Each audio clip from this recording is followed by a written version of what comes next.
Good evening, everybody, and welcome to West York High School for our live stream District 3 quarterfinal game between the Cocalico Eagles and the host West York Bulldogs. I'm Steve Navaroli of Game Time PA, along with my co-host for the evening, Mr. Tom Hunt. Tom, welcome. You got your long underpants on? I got that. I got 3 pairs of socks, 4 shirts, and definitely a hat to cover my bald head.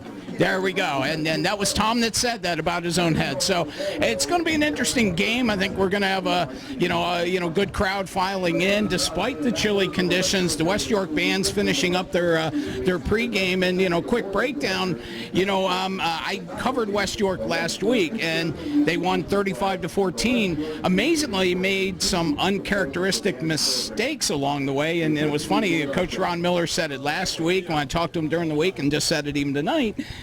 It was amazing that the mood was almost like they lost. They were so somber because of how they played and the expectations, and I look for something much better this week. Yeah, I think when you get a program like West York has where they expect excellence, winning isn't always enough. Like, everybody wants to win, but they know there's a way that they're used to winning, and if they don't do that, they view it as a letdown. So it'll be fun to see them bounce back here against what is always a good squad from Lancaster, Lebanon. Yeah, and you mentioned what is always. I mean, Calico's been running a veer offense for Miller estimated somewhere around 40 years. So it must be pretty successful if they've been doing it that long, and they have a trio of guys that get carries and that. So I think that's going to be. And the key is, and it's funny because I actually got a text from another area coach saying, "Hey, good luck on your broadcast tonight," because knowing I don't normally do this gig, and said great, and we texted back and forth, and he said the key with the midline veer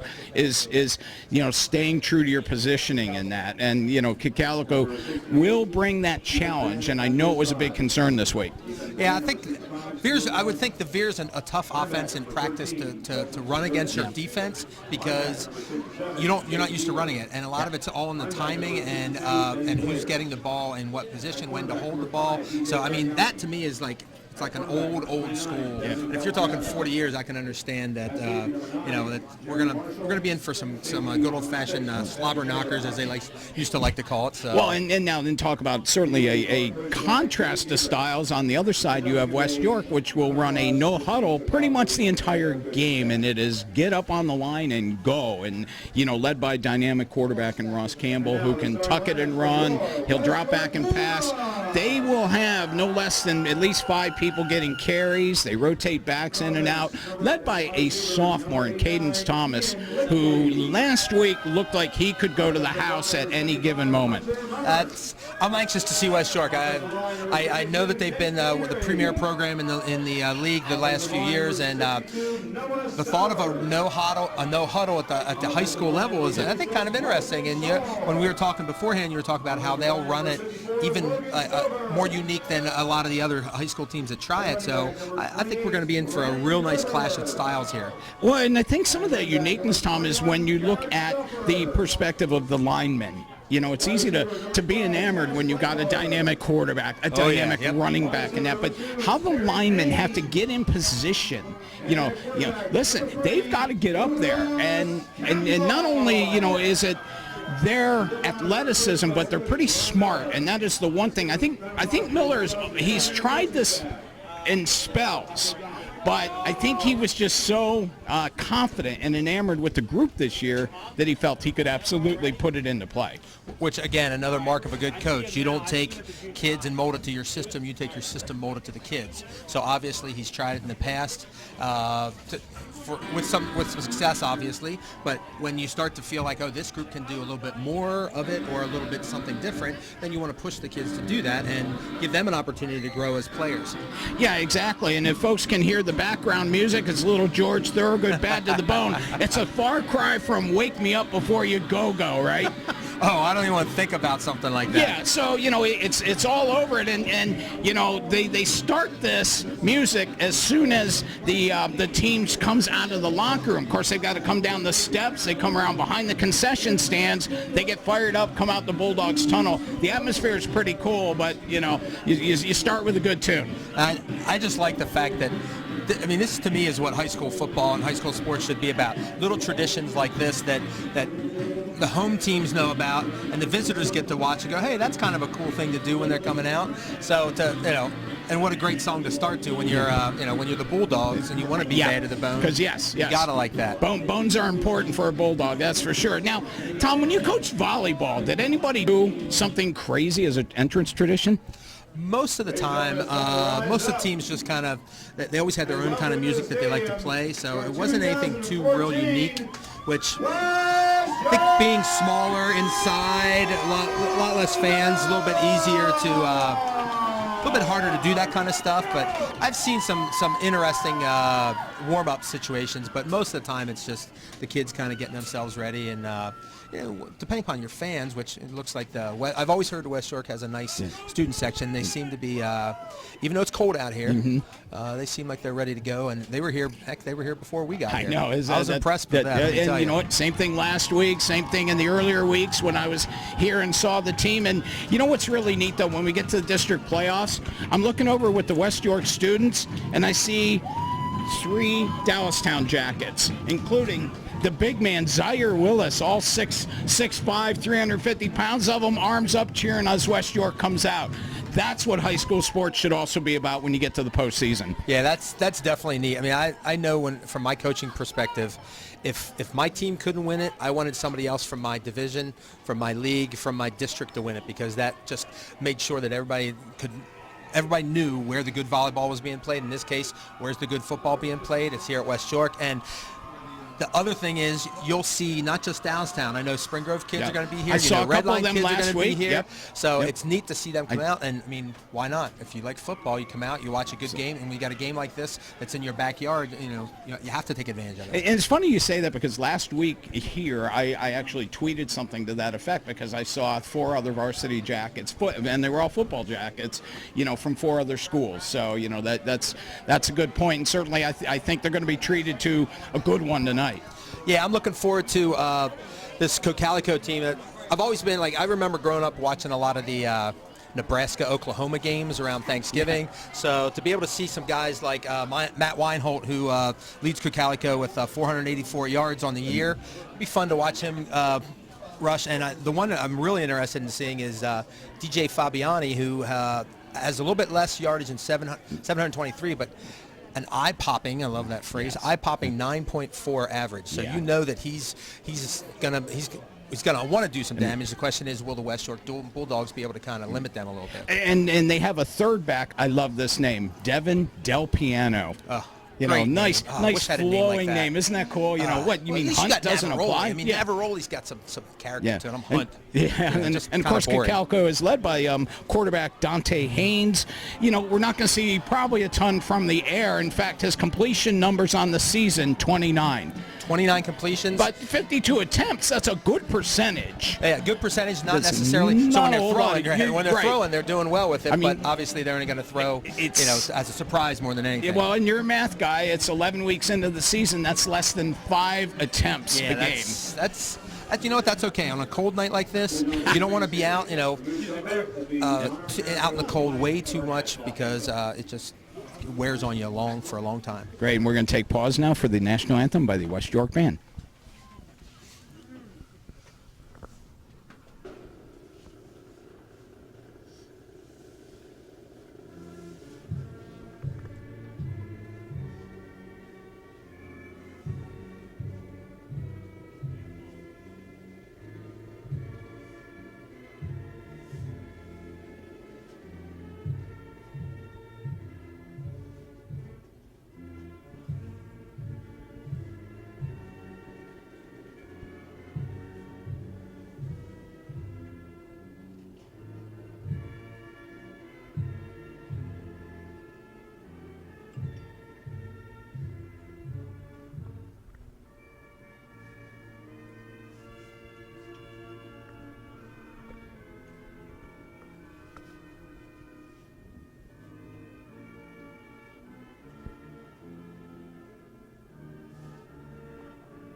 And that was the West York band with our national anthem. So that means it's just about kickoff time. They're going to go out and have they've already tossed the coin, which is something I don't know if a lot of people are aware about in high school football. They actually do the official coin toss about a half an hour beforehand, but then they go out and tell people who won the toss and who's going to receive. That's interesting. Have you ever heard why they do it a half an hour before?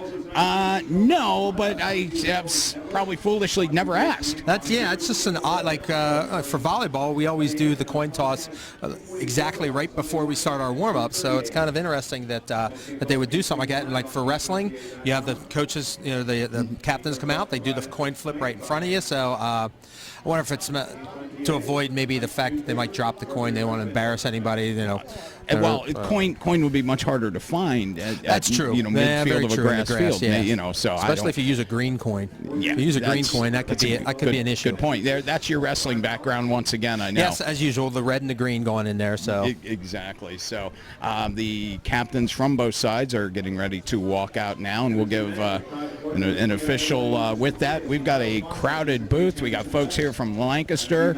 Obviously, our Jim Sipe is roaming the crowd to cover the game tonight because there's no room at the inn for him.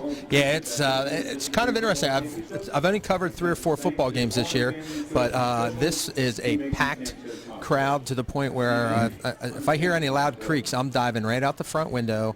I'm going to make sure I take the camera and Steve with me. Well, maybe not Steve, but the camera definitely.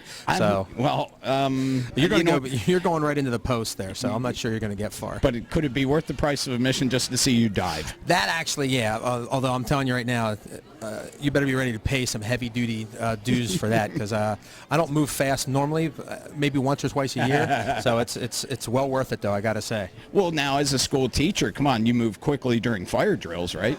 Oh yeah, but never as fast as Fast Freddie Raymer. I mean, nobody runs as fast as him. That's true, and you don't make the left turns either. Yeah, so. Well, and plus he's got a few horsepower behind him that I don't have.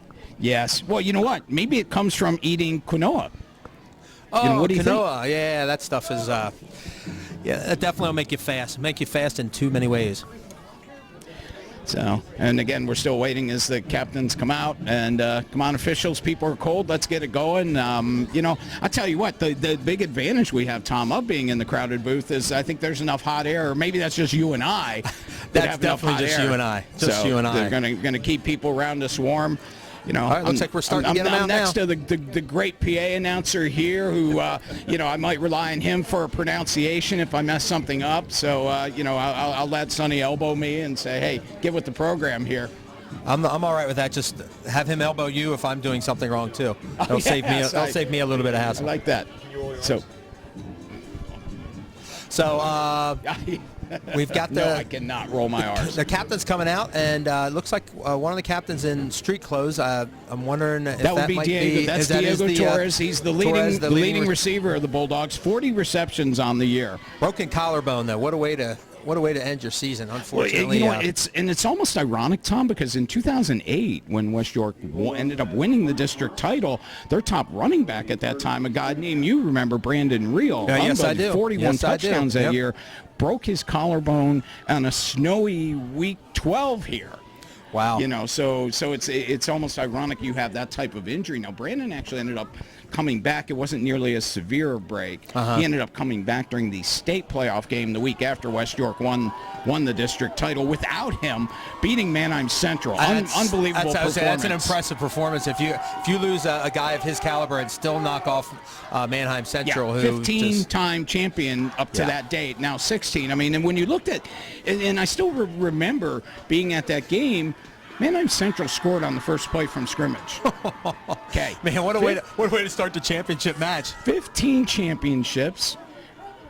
They score on the first play. Well, it was supposed to be a cakewalk from there, but, not with the West York squad. And they came back, scored 25 unanswered, won 25-7. And had Barron's coach Mike Williams saying afterwards, wow, the better team won this game. That's it's neat to think that a team could bounce back in that situation where a lot of teams probably would have said, you know what, we're okay. We're happy with making the final, but to be able to say, you know what, this is our championship, and put it on them like that was pretty impressive. Exactly, and we have West York kicking off. Darian McCauley, number 99, will tee it up. I see Del Piano is back. I got to say that name again. Thank you. Del Piano. And I'm having trouble seeing if that's number 4, the other player back. I'm sorry, I can't tell that. But McCauley's ready to tee it off, and we are ready for some football. That's the one thing I'm going to may have an issue with tonight, Steve. I'm used to wrestlers, so there's only 2 guys to talk about. But they don't wear numbers. I know, but I know what weight class they are, so that's a lot easier. When you have 22 guys flying around out there, I know I'm going to make some mistakes eventually. Yeah. Just don't tell any of my students that. Yeah, well, that's true. And listen, I'm not going to kid anybody. It's my first time in this doing this, but it was also been my first time doing radio, which I've been doing for a few months, and that's going pretty well. And everyone I've talked to, and I've only had a chance to listen a couple times, everybody says it's going well. So hopefully that stays part of your day. Yep. And it was number 4, Moses Ulysses, taking the kick. A shorter kick, and he looks like he's out to about the 37-yard line, I guess 35, so they're going to spot the ball, and the Eagles, we're going to see that veer offense right away. I'll be interested to see. Kicking is always that one part of the game that you never know what's going to happen when it gets colder, when you get a little bit of a wind going, so the ball gets harder. There's no question doubt about that. And you think about, kind of the different feel that you get there.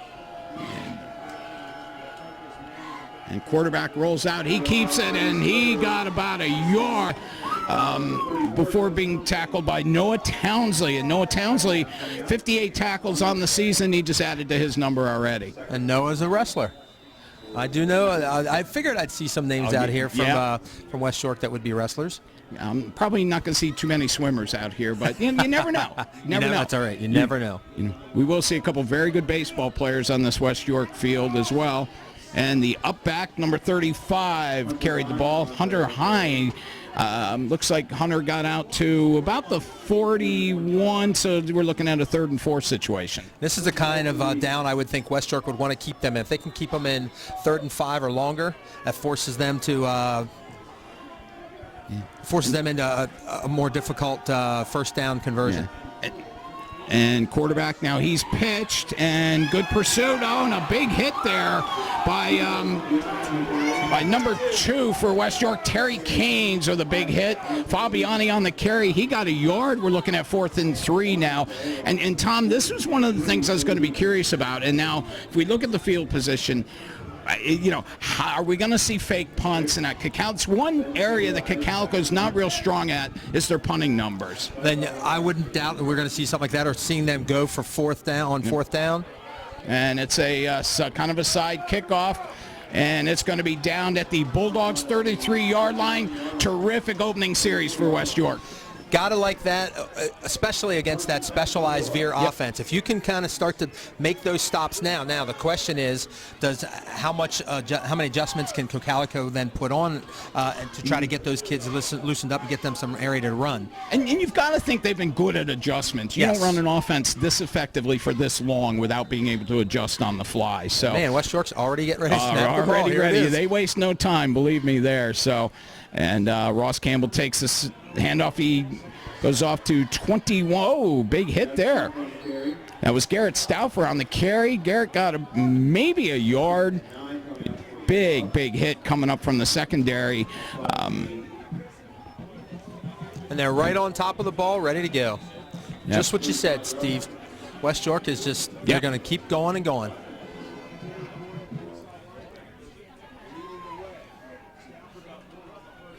And Campbell fakes to Stauffer and carries up the middle. Looks like he got 3. So the Bulldogs are going to be looking at about a 3rd and a long 5, short 6, if you will. West York has got to be one of the better conditioned teams you're going to see if they're going to be running something like this, especially their big guys. Yeah. Well, and that's where a lot of it starts. Now Campbell rolling out. A hard pass, and that was incomplete. Really well defended there. Devin Del Piano on the pass break up there. Two-way player, you gotta like that. Of course, you're going to see a lot of two-way players at the AAA, AA level. We're not talking 100-man squads like some of these quad A teams have. Yeah. As in some of them, as in like a Dallastown has 80-plus players and, tries to rotate as much as possible. Now Campbell back in punt formation.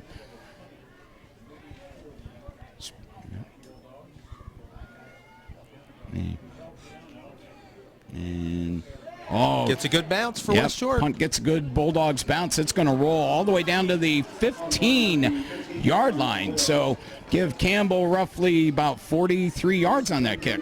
Now, if West York puts together another defensive stand, they flip-flop the field position. There we go. And so once you start shortening that field up, you start to give yourself more options to on offense to score. You Purs, you're exactly right there. And, and it's funny, though, because West York isn't typically the team that you're going to get, that they're going to be all that worried about field position because they just want to score. And, wow, big stop up front, maybe a yard for Hunter High.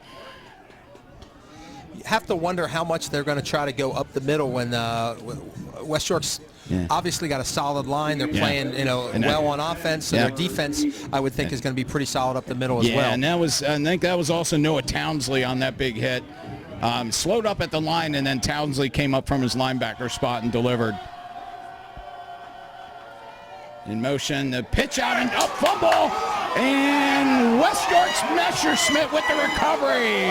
It's exactly what a team needs. You give a good team on their home field an early turnover, and now that here's their chance to start to get the momentum. Who delivered the hit? Noah Townsley.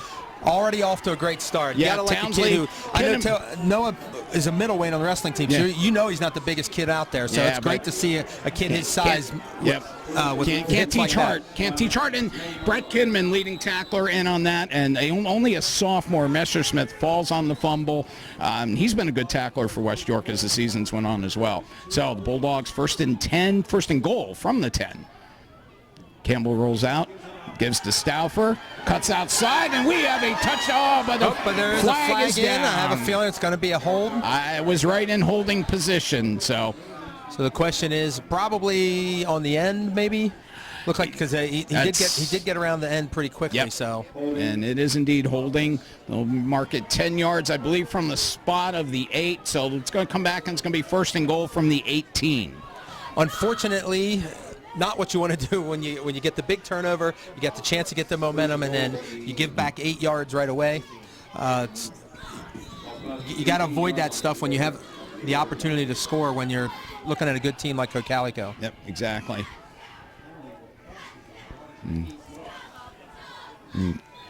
And now somebody jumped.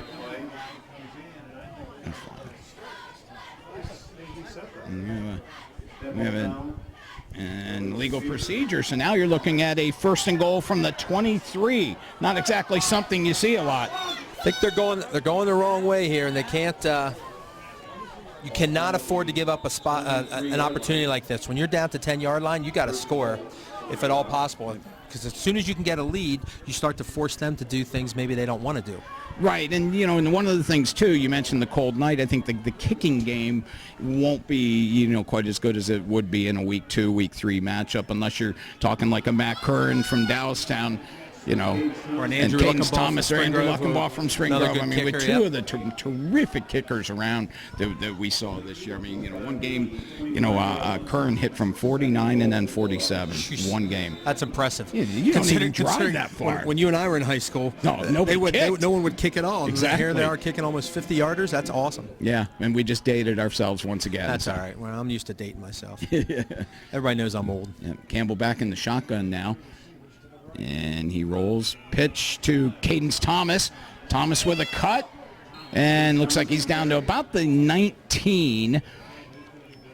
And that really, really good lower pursuit there. Stuart Martin on the tackle. And Martin followed that along very well. So 3rd and 20, we may see maybe our second pass attempt of the game here.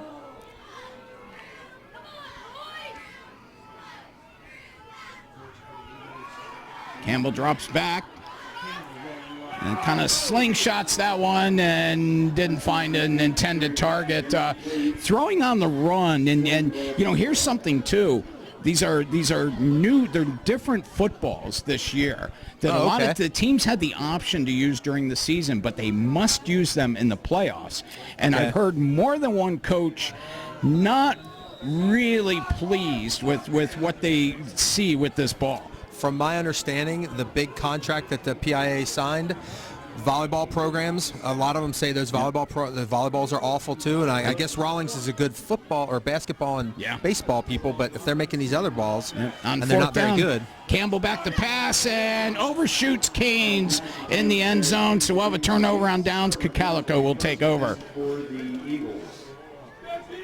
I hope that West York doesn't end up looking back and saying this was the one place where we could have started to get our game going, because when you get that kind of opportunity, you can't squander it in a critical postseason game like this. You have to capitalize, even for 3 points. Holding penalty, ended up, obviously being huge, as an understatement, if you will. And now there's a pitch to Del Piano. Kinnaman wraps him up and forces him out of bounds. Looks like he'll get probably 4 on the carry. Yep, did a good job of stopping the forward progress and then just holding him up and forcing him out of bounds. And that was Brett Kinnaman's 92nd tackle on the season. Leading tackler on the team. He's a Division I baseball player. Not bad for a baseball player, eh? Yeah, just shows how good an athlete he is. Yeah, and he didn't play football since 8th grade. That's amazing. He leads one of the area's best teams in tackles. You gotta love kids like that.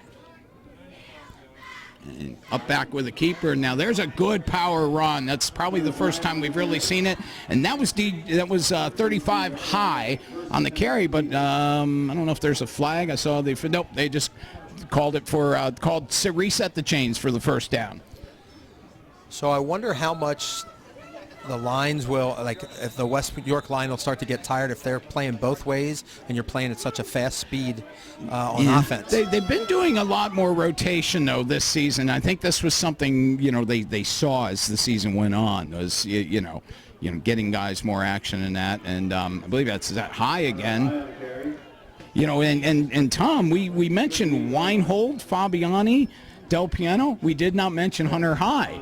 And unfortunately, folks, I'm sorry. I have his stats with me, but just not right in front of me for how his season's been. But I'll tell you what, he looks pretty good tonight. Gain of 5 there on first down. He's been the most successive back they've had offensively. So yeah, he does not look like a small guy width-wise. No, he does not. And there's a pitch wide to Fabiani. And he's got the first down into Bulldogs territory. Looks like they knocked him out of bounds around the 8. Looked like Canes and Messersmith on the tackle. And that's where the veer starts coming into play. A couple pops up the middle. All of a sudden, people start to collapse in the middle. They throw to the wide guy, and he's getting a big gainer and setting up another first down for the Eagles. Well, and let's credit they set up the fake very nicely too. I mean, I was starting to, hey, if I'm not up high like this, I'm going to buy on that fake as well. And there's a pitch to Fabiani coming around the right side, and he's brought down, looks like after a gain of 7. And it was Ryan Narber on that tackle. So now we're starting to see, I think, how this veer can really play games with defenders, where they really need to, like you said, be disciplined and stay in their areas and their zones. Exactly, and this is a sophomore quarterback with these pitch outs. Brady Sawyer, another name that I really didn't look at much before the game. So Sawyer pitched to Fabiani and met by Canes. The ball pops out, but it was out of bounds. They needed probably another 3 or 4 feet, and West York would have had their second fumble recovery of the night. Yeah, nice, really nice hit by Kane stepping up on the play. But again, they're it's that veer we keep referring to. You need your defensive backs and linebackers to be really aware of the ball. Yep, and here's West York's opportunity to possibly make up for the missed opportunity by the offense. Yep. So 3rd and 2 goes out now. Fabiani in the up back position. He gets 3 tough yards, and he'll get the first down. Ball on the 39-yard line of West York. 39-yard line of the Bulldogs.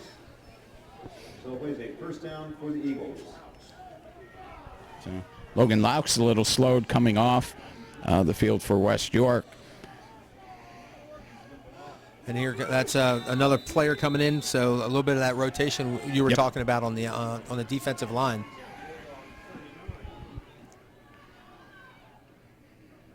West York showing pressure up back. Actually throws the ball, and ball bobbled around. Whoa. Boy, that one, wow. that one bounced around. That was a pretty close to be. Yeah. I would have gone for a touchdown if they had completed that. Absolutely, and then it was almost intercepted as well. I mean, the ball bounced between Del Piano and Terry Canes right at about the Bulldogs' 7-yard line. It went back and forth between them. You should feel right at home. I was thinking that same thing. Play. I'm like, that looked like a volleyball play, so I feel like I'm back at home in my wheelhouse, as they like to say. So we're looking at 2nd and 10. Del Piano in motion. He takes the pitch. And he's got some room. He's going his first down and more. He makes a cut. But this one is coming back too. Definite block from behind. I think we all had a pretty good view of that one. Yep, and it looked like at least 2 of the officials got it, including one guy who showed a pretty good arm launching that bad boy about 40 or 50 yards. That was pretty impressive. Really fired that thing from the near sideline all the way across. That might have been a 35-yard toss. That was pretty good, I got to say. So, I was pretty impressed. So call back the Cocalico touchdown now, and both teams have lost a touchdown to an illegal block, if you will, and we're going to bring that back up, back 10. They're going to spot the ball on the West York 20. Still 1st and 10 for the Eagles. Terrific drive they have going. Yep, we're starting to see the mix of offensive people that are going to that actually have made Cocalico what they've been this year. Well, but you know what? I'm a little was seeing them early, and granted, I did some of the prep work last night. Took a lot of from stats that I found in that, but we're seeing other people than I actually listed, including Sawyer, the sophomore quarterback, who seems to be able to handle himself fine. And now we had an officials timeout called, but I didn't see credited to one of the teams. Oh, far sideline. Well, I think they're having an issue maybe with the chain. Yep. Looks So like it must be official timeout with the chain. I think teams be able to get some water here. Well, West York dodged the bullet this time, but they still have a pretty hefty task in front of them, trying to stop this offense. It seems to really starting to hum along, which is I think one of the things with this kind of rushing offense, when you kind of get in that rhythm, it becomes harder and harder to stop. So you got to keep them off balance, sell out every now and then. I think we saw a little bit of some people selling out on that play, and he was able to get the corner to get the big run. Fortunately for West York, didn't get the touchdown. But and it's so crucial on the road too. Yep. To get this, they've traveled, probably a little more than an hour to get here from Denver, Pennsylvania, up northern Lancaster County, and to be able to come into obviously a hostile environment, put one in the first quarter. It's pretty important. Now, it looks like they got the chain problem corrected. We are looking at 1st and 10 from the 20, 4:39 to go in the opening quarter.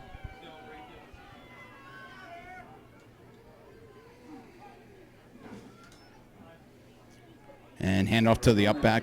Hunter High gets, looks like roughly 2.5 on the play. It's almost as if West York needs Cocalico to maybe fumble or not fumble, but kind of be a little bit shaky on the handoff and give them that extra split second to kind of diagnose where the ball is, because they're doing a great job of making choices. And as you say, if this is a sophomore quarterback doing this, they're going to have themselves a pretty good quarterback over the next couple of years. Exchanges have been really good. I think we're both impressed with that. So. Fake pitch, and what a cut by Fabiani, and he's got a first down, but fumbled.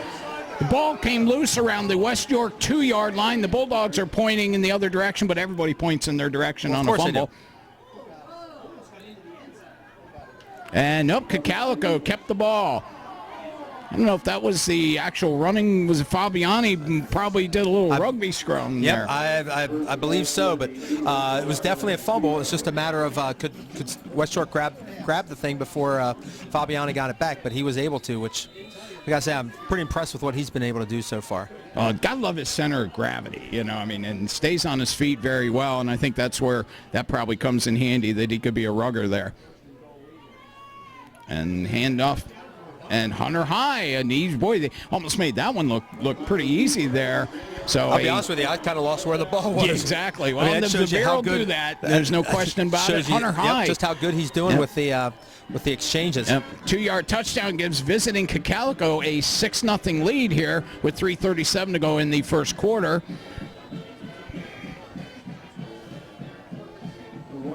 Looks like Matt McKinney lining up 28 of 32 on the season on extra points.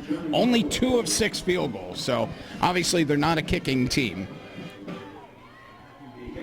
And he puts it through the uprights. 3:37 to go in the opening quarter. 7-0. And Tom, exactly what a visiting team needs in a playoff game. Especially after fumbling the ball, down looking like 10. On their own 10, looking like they were going to give the home team a chance to build momentum, to be able to stop them defensively. Well, let's face it, West York did stop themselves with the holding call, but to be able to still keep them off the board and then just take the ball straight down there and almost unchallenged. I mean, West York's they had that great first series, but it just looked like Cocalico is starting to get a feel for what West York's going to do, and they're starting to find some seams and a veer offense. That's all you need. One seam here or there, and you're going to break some big ones. Absolutely. Very impressive drive there, and it was the type of drive that West York coach Ron Miller was concerned with coming in. Because it does two things. Obviously, it's easy to say, it puts 7 points on the board, but it also keeps their vaunted offense off the field. So double win there for Cocalico when you're able to do that. Yeah, you got to, when you have a team with a potent offense like West York, what are they? The best offense is a good defense, right? Yep, exactly. Well, a good best defense is a good offense. Good offense. Well, something like that. I guess it works either way, but and that kick does finally roll out of bounds. Took a while to get there, didn't it? It did. Good. The right move by letting it roll out, but it did definitely take a while to get there. Maybe a little bit chancy. I mean, if it hits the wrong end, all of a sudden it bounces back in. Now all of a sudden you're a little bit deeper than you want to be. Well, and the Bulldogs had to talk about a kicking problem last week. The opponents kicked one line drive into one of the upbacks, and it ends up Donegal recovers an onside kick. They later recovered another onside kick. So the kicking receiving game has been an issue. And West York up to the line. Shotgun Campbell keeps it. Goes around the end. Looks like he got about 3 yards running behind tight end Ian Lichty, who was in motion on the play. Lichty looks like a pretty big kid. Looks like he's probably going to be able to handle himself when it comes to blocking a linebacker on the end. Yep. Of course, now you see Lichty is kind of split out to the wide. We got 3 wide to the left. 1 back rotation. Campbell rolls to the left. Makes a cut. Makes another cut. Big hit by Fabiani. Hits Campbell at the Bulldogs 40-yard line. We got 3rd and 5. And, and if you're Cocalico, that's, again, the situation you want. Keep them in, 2nd and 8, 3rd and 5 instead of 3rd and 2. And it looked like that was a designed run for Campbell the whole way. Yeah. So we'll have to see if they're going to go to the air or keep it on the ground. Well, now you got nobody in the empty backfield here. Campbell takes the snap, pulls it down. He scrambles, he runs, he's got a first down and into Cocalico territory. Unless they spot right at midfield, maybe, if he went out of bounds. But we have a first down, West York. 49, I think. 2:30 to go in the first quarter, and right up to the line. And that run, really, that little cutback he made, gave him that extra 4 or 5 yards. Yep, and there goes Caden Thomas. Cadence looks like he gets 2 on the carry. This is going to be 2nd and a short 8, if you will.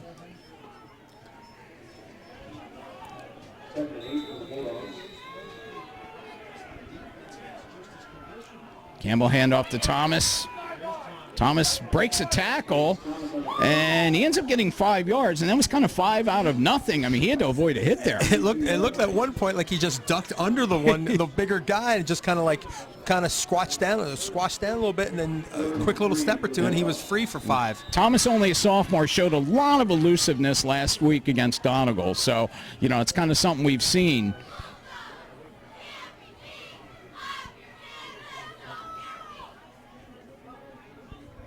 Campbell with the snap.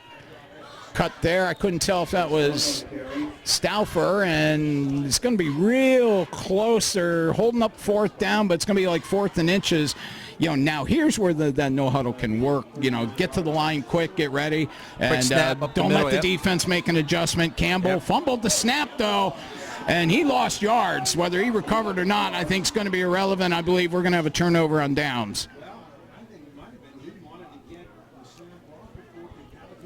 It definitely rushed the snap there, and again, I don't believe the fumble means anything here because I think he recovered it, but his knee was on the 40-yard line, which they needed to get to the little bit past the 39. So we've got a turnover and downs. First down, Cocalico.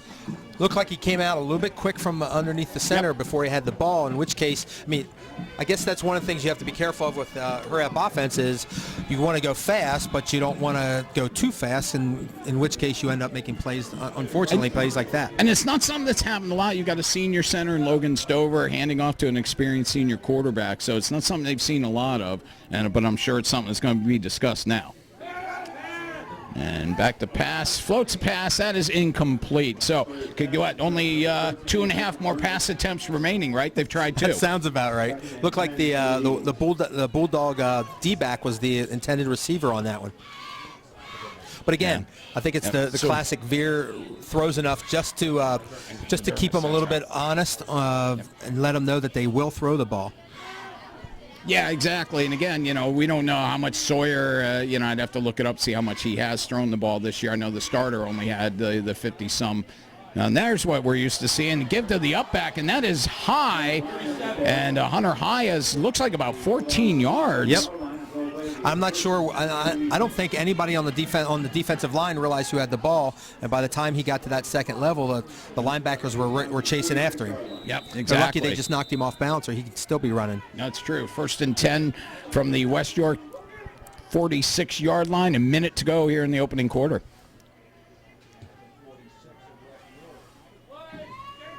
And High is met there. A couple of Bulldogs in on that.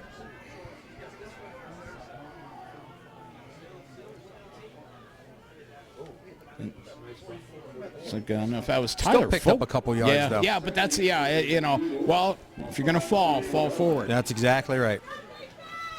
So, yeah, Tyler Folk on that last tackle for West York.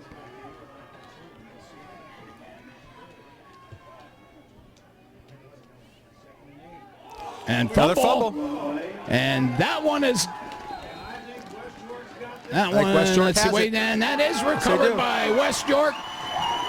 And it looks like Brett Kinnaman, our baseball player, scoops up a ball in the outfield, recovers it for the Bulldogs. He just didn't fire it home to get the guy out at the plate. So yeah, that's something true. Now, let's see if West York can actually take advantage of this, because when it looked like, again, they were starting to get some momentum going, Cocalico, they've got the ball back, and let's see if they can do some damage on offense. I think Kinnaman was darn near levitating on that recovery. No doubt. So, and now the Bulldogs offense back on the field. Campbell drops. Give to Stauffer. Nope, give to Kinnaman. And Kinnaman brings it 3 yards right to the 50. Watching him run big last week, he's good size. Yeah, okay. But he'll run with some power. He's not somebody who's going to dance around to avoid contact. The classic east-west runner? Yes, exactly. Now, here's an easy switch. We're at midfield, and they get to switch for the quarter, so that one got easy. We're through one. Cocalico leads West York 7-0. Tom and I are going to take 30 seconds. We don't have commercials, but let's take a break so I can get some water. To all the participants of this year's District 3 football championships, and extends its thanks to all the families, coaches, and officials who make these championships possible. M&T Bank, understanding what's important.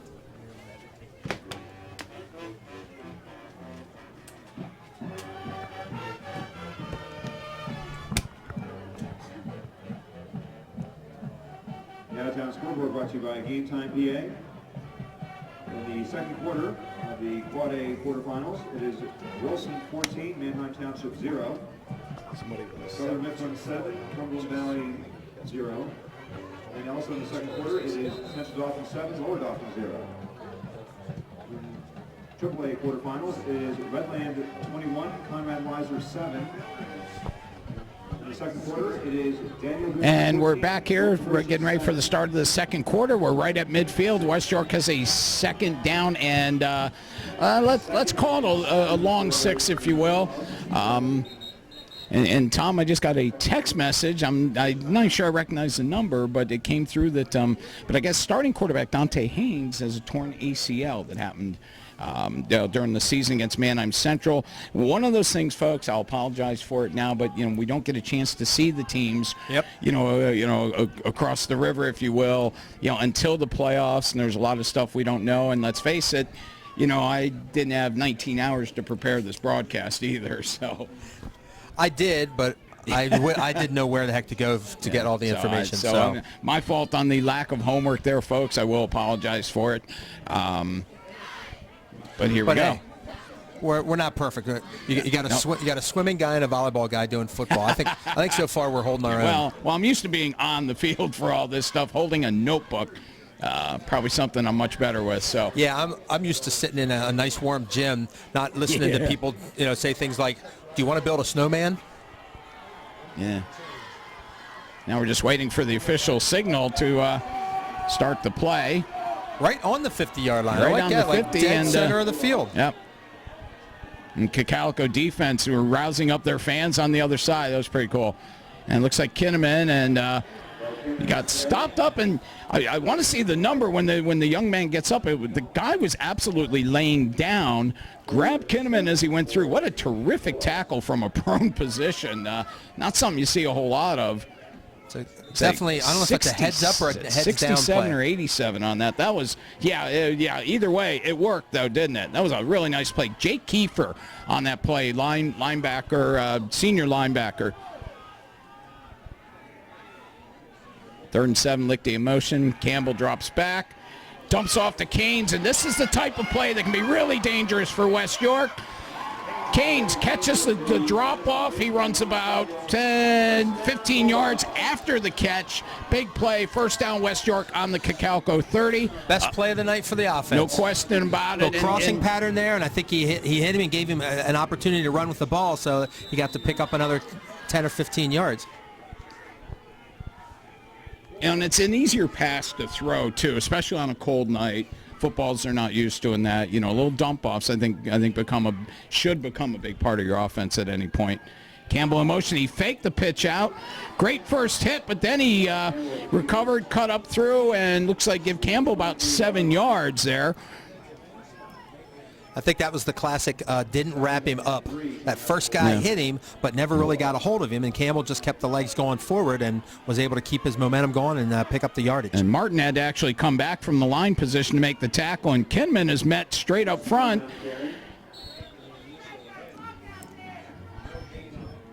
And Abdul Saad on the tackle there at the line, no gain. It almost seems like the deeper handoff to Kinnaman is a little bit slower. It gives Cocalico an opportunity to actually get past the offensive line, which means they're not going to be moving the ball any further. Exactly. Now there's a handoff to Stauffer, and he did not get around the corner. He did get a couple yards, definitely short of the first down. Del Piano was one of the many Eagles over on that play. That was really, really good ball support, ball pursuit on that side coming around. Still leaves them about just maybe a shade over 1 yard. Yep. Obviously, And West York's not messing around with it. Go for it position, and handoff is to Stauffer, who cuts inside, and he's got the first down. Stauffer down to the Cocalico 11-yard line. Bulldogs going left to our right, and 9:39 to go in the second quarter. West York trying to tie the game. And getting that, now you can start to see a little bit more rhythm.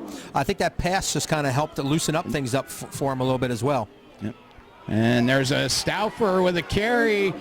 Carried a couple people then. Looks like inside the 5 to just inside the 5. And Bulldogs Nice little can get a agile first move down. there. Yep. Great move when he cut over through the line. Stauffer with the carry again. Whoa, he got met. He almost flipped. That looks like that's the kind of play where you think, how did his legs stay together? Because he got hit so hard that he got whipped around. It's one of those things we see in a video game almost. Yep. Okay, so the Bulldogs looking at 3rd and 4 from the 5. They can get a first down.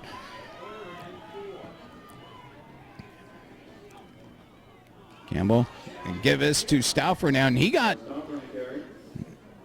stopped low. Another really good off the ground tackle. Well, it seems like looks like West York's coaching staff feels like they've got something on the right side of their line that has been working, because that's now the 4th or 5th play in a row where they've gone to the right side.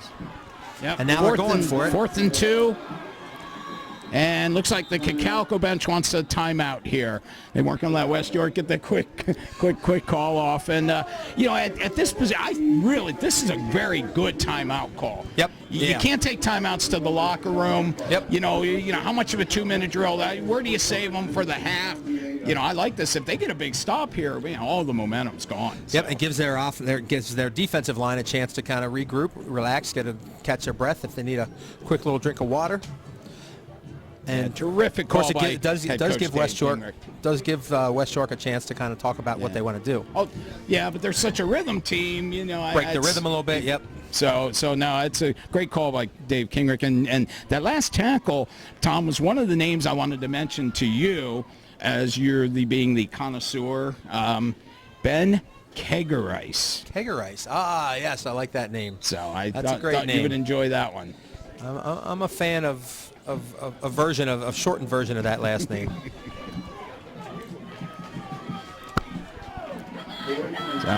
Okay, here we go. Another big play for the Bulldogs. 4th and 2 from the 3. Shift a couple people to the right again. It looks like they're going to go to that right side. Campbell gives to Stauffer, and what a on the backside. play. 67 gets him on the backside. Yep. That tackle was made by Jake Kiefer, and Kiefer came into the game with 49 tackles, but he leads the team in 10 tackles for loss. Chalk up number 11 there. Yep. Terrific he did a great stop. job pursuing from the backside, and it looked like, I'm not sure if one of the West York offensive linemen just moved too fast and gave him the opening, or just missed him. He shot through an opening. However that opening came, he just shot through it. So Cocalico once again takes over on downs. It's the 3rd time this game that West York drive has ended on downs. There's 8:20 to go in the 2nd quarter. Eagles with the ball on their own 8. The last time they did it, they went the length of the field to score. To give to the up back, Hunter High, give him 2 yards to about the 10. A good stand by West York here, and then, as you said, maybe a short punt from the Cocalico, and they could be right back in business. But they need to make sure they do their job here, and that's on a play like that. You think they're not gaining anything, and here they come up with 2 yards. It's impressive that they just keep getting that little bit each time. Calico on 2nd and 8. There's that looked like be a dangerous pitch, but really well fielded by Fabiani. Good pursuit by the Bulldogs. Got the ball to about the 13. We'll be looking at a 3rd and 5.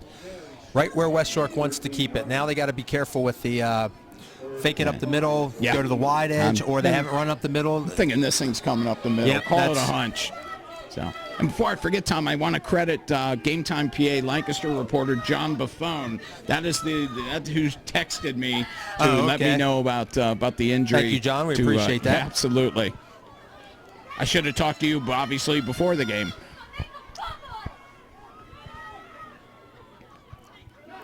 And the quarterback kept it. Yeah, and really was a play that kind of slower to develop than everything else they've done to this point. Only got a yard to the 15 or 2 yards to the 15, and West York held as you're looking at 4th and 4. Certainly a situation. It almost looked like he changed his mind in the middle of it. He was getting ready to hand it off and just decided I'm going to keep it, and ends up not really gaining much out of it. And line drive punt coming out definitely takes an Eagles roll, and it is down on the Cocalico 49. West York with field position takes over on down. 6:30 to go in the second quarter. Plenty of time here for West York. Their defense did the job, and then the offense looked like it was starting to get in some rhythm this last drive. So what they need to do is punch it in, take advantage of the short field, and then let their defense get back out there and do what they just did.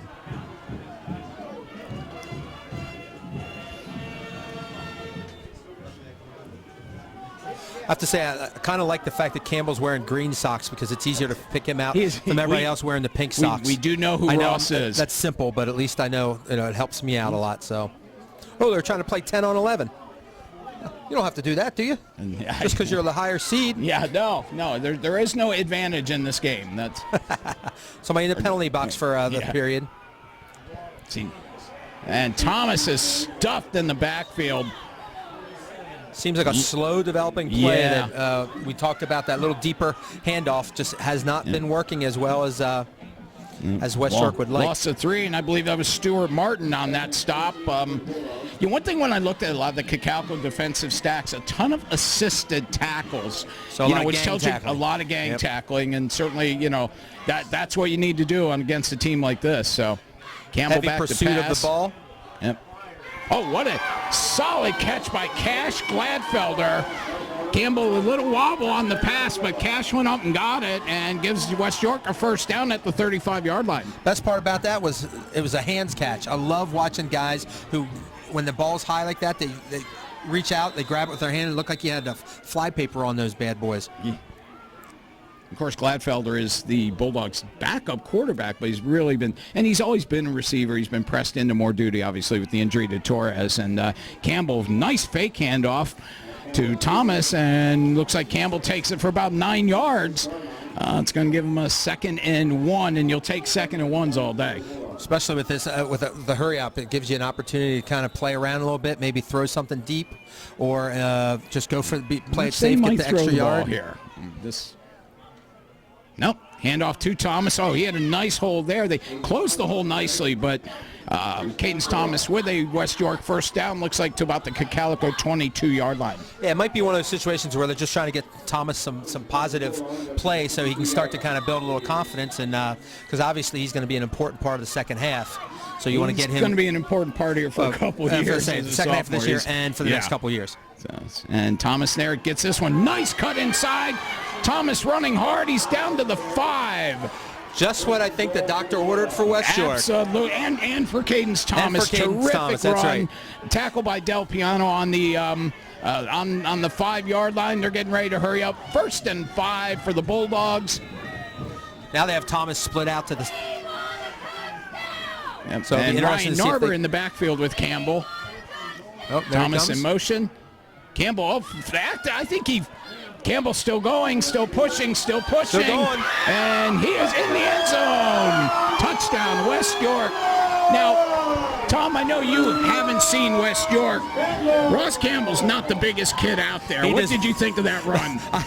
I can't believe, first off, I can't believe he kept on control of the ball, because it looked like there was something happening at the very beginning of the play, and then all of a sudden when he gets it, you could just see him start to move, and the legs kept churning, and it looked like Calico said, well, we got him stopped, but he just was like, you know what, I'm going to keep running until you really stop me, and he ends up, I mean, that's just a great individual effort there. Looked more like a fullback than a quarterback on that run.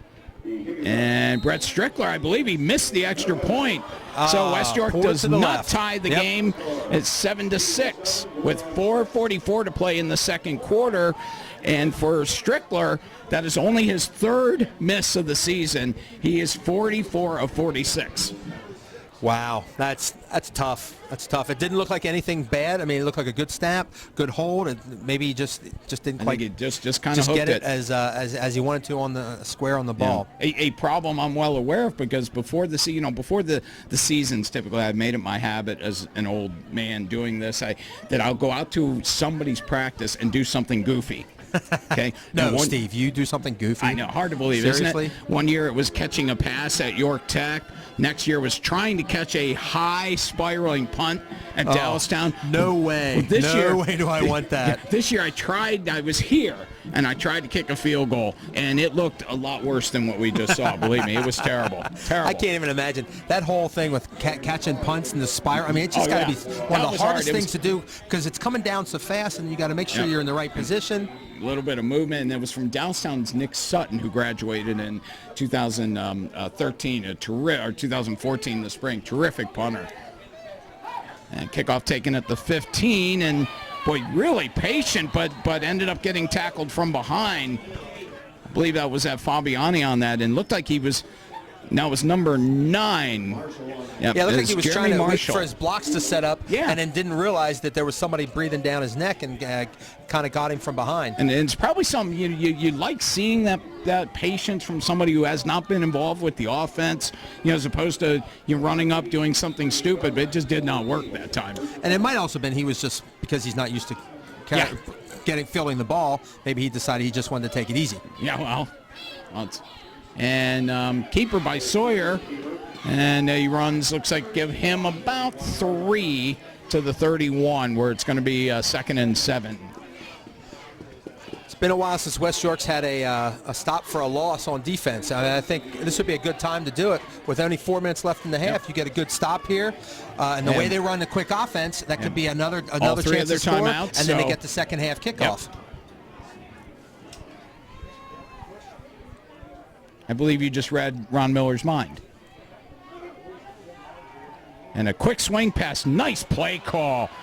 I believe that's Del Piano. And, man, he ran that like he had a piano on his back. And a big carry. And I believe one of the West York players got flagged for knocking Del Piano down as he scrambled to get back to the huddle. Yeah, it looked like there was a forearm possibly in his back. Yep. I'm not sure that maybe Del Piano would have gotten an Academy Award for that as well. He did go down pretty fast, but there's really no reason to have your arm exactly on him at all. That's the Help point, him up, get him on the field, and move on. So certainly, if you're a West York player, fan, coach, you don't like seeing that call go against you, but it is one of the situations. Don't put yourself in the position for it to be called. That's exactly right. Why give them the opportunity to call it? Just let it go. And now here they are. They look like they were going to have a possible stop, and now they're trying to keep their head above water. Yep, positive passing play then with a 15-yard penalty gives Cocalico a first down on the West York 35. And now looks like Fabiani was met straight up. That's what West York needed, a tackle for a loss, put them in long yardage for second down. And it's lucky West York didn't have anybody out on the receiver on the right side until somebody finally got out there with about 2 or 3 seconds before the snap. Yep. Although it did look like they were going to be throwing the ball anyway, but you never know when who's going to see that and be able to hit him. Got a nice tackle by Tyler Folk there. He's one of the reserve linebackers getting in the rotation, does a good job. Now there's the up back Hunter High again, and Tom, I think at halftime I'm going to have to look up this young man's numbers on the year because we didn't have them, and he's carried the ball. The hard yards are going his way. Yes, he has. He's earning it the hard way, I believe they like to say. So he went from 2nd and 12, now 3rd and 5. Again, a good down for West York's defense, but would have been, I think, much better to be third and 9 or 3rd and 8. Yeah. Because I'm guessing four down territory when you're running the veer here. Yep, you got to think with the under 3 minutes left in the half. Yep.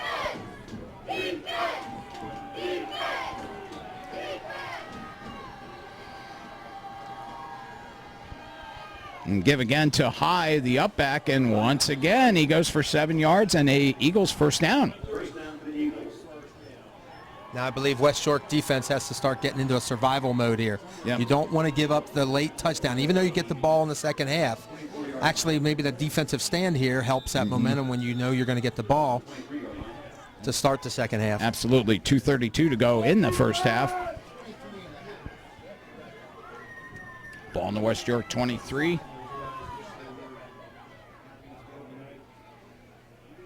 Sawyer with the snap, and again is up back, and that's High again, and he breaks through, and he has a Calico touchdown.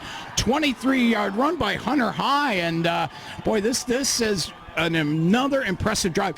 The blocking up front on that play, it came to the other side. A lot of their stuff is either went up the middle or went to the right side, the far side of the field. Well, they brought that one right our way, and Boy, he had running room. Yeah, it looked like almost that the first move was kind of up the middle, and then realized he kind of saw that the room was actually to the left, and he just took a slight little step out, and then he had the corner from there.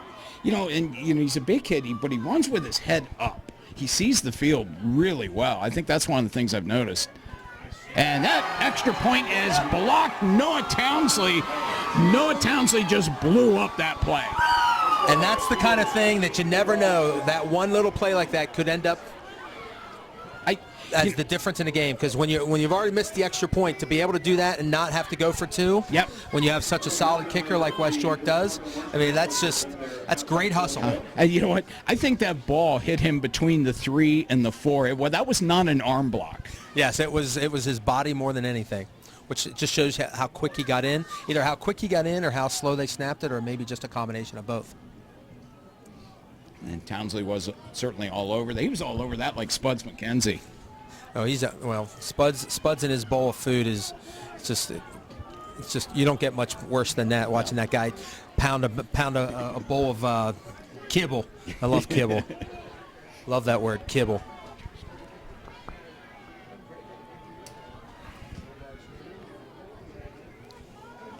Well, 2:10. We'll see how quick that West York hurry up can go. Of course, you don't want to turn the ball over and give him another opportunity to score. But all 3 timeouts. I mean, West York's definitely not going to be sitting on this ball, and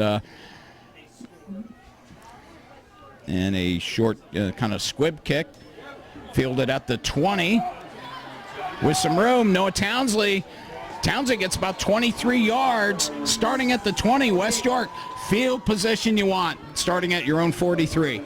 Noah Townsley's starting to kind of show that he can play any position, any time. Just give me the ball or let me at the ball, because I'm going to do the job. So it's kind of neat to see a kid kind of do that kind of thing and show just how versatile he is. And he wasn't worried about necessarily waiting for blocks to form, because he was one of the blockers, and he just took the ball and said, "Go ahead and try to tackle me. Right I'll up get the some gut. yards." I'm going to go right up the gut. I'm going to pick up an extra 10 or 15, and you still got to tackle me. Nothing fancy there, and Campbell brings the Bulldogs out. He's got Stauffer in the backfield, 2 receivers each way. Thomas in motion. Campbell fakes to Thomas, and he keeps it. Comes around the end, cuts inside, and looks like going to give him about probably 2.5, 3 yards on that. And with the hurry up, they're used to it. So therefore, this isn't going to be anything that West York hasn't seen before. Right, that's the thing. There's not really an adjustment in the, quote, 2-minute offense for here, because their 2-minute offense lasts 48 minutes a game. Yeah, is their normal offense.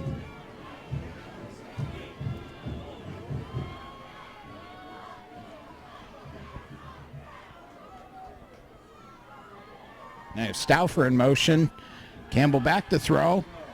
Looks over the middle. Oh, I think, you know what? That one went off the fingertips of Gladfelder, but it almost looked like he looked up and saw Cocalico's number 6, Benjamin Kegeres, and it looked like he might have heard footsteps. He had a bead on him, let me tell you. The way he was coming at him, I think, I couldn't see the arms, but I think that's the classic alligator short arms yeah, there. Yeah. And understandable, because it looked like he was coming with a head of steam. Absolutely. Campbell back to throw on 2nd down. He's going to go deep, and that pass just floats out of bounds. Caught on the sidelines, but he's not in the play. No, unfortunately, number 10 is watching, not playing right now. So West York's going to have to punt the ball back, but with a running offense and only a minute 14, be interesting to see if they try to throw, or Cocalico will just be happy with a 7-point lead at the half. Yeah, you know what? I see both sides of it. Yep. Because that's the thing. If somebody asks Gingrich, the coach, and of course then Campbell does kick it away, and nice kick, fair catch called for on the 19. So, here's the thing, Tom. I see if somebody asks Coach Gingrich from Cocalico, you're going to come to West York, the favorite team per seeds, and you're going to go to the locker room with a 7-point halftime lead, would you take that coming into the game? I have to think you would. Yes, I think so too.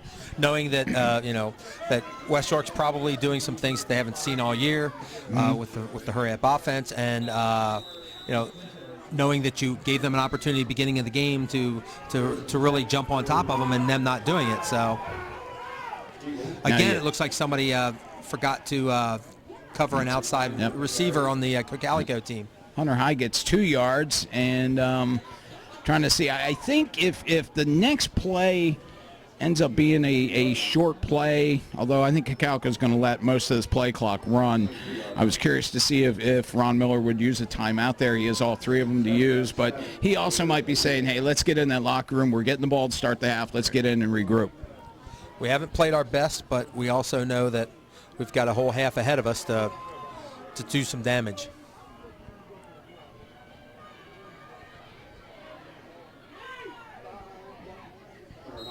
That's High again. Looks like he got 2 yards to about the 25.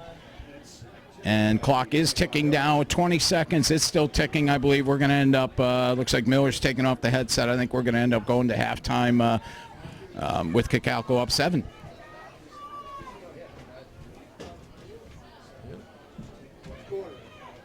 They don't have a band taking the field. Oh, they're there. And that's it. We have reached halftime where Cocalico holds a 13-6 lead over host West York. Team's going to the locker rooms. Tom, I think you and I can take a little break here. We're going to, I see the Cocalico band moving. I don't know if they're going to do a halftime show or not. Yeah, look, they're coming out a little slow here, but looking forward to a good second half. Maybe see what West York can do with that hurry up again.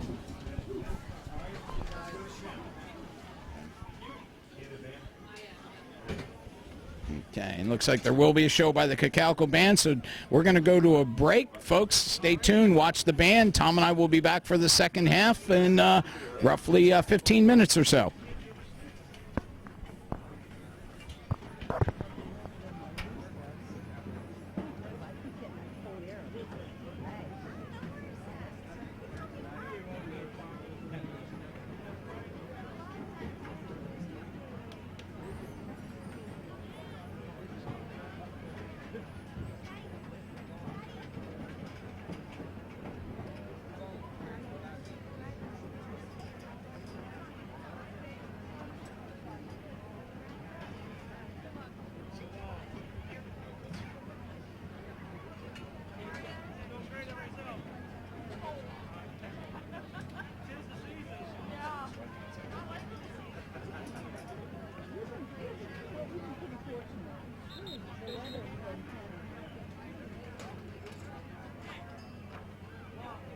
Start the clock.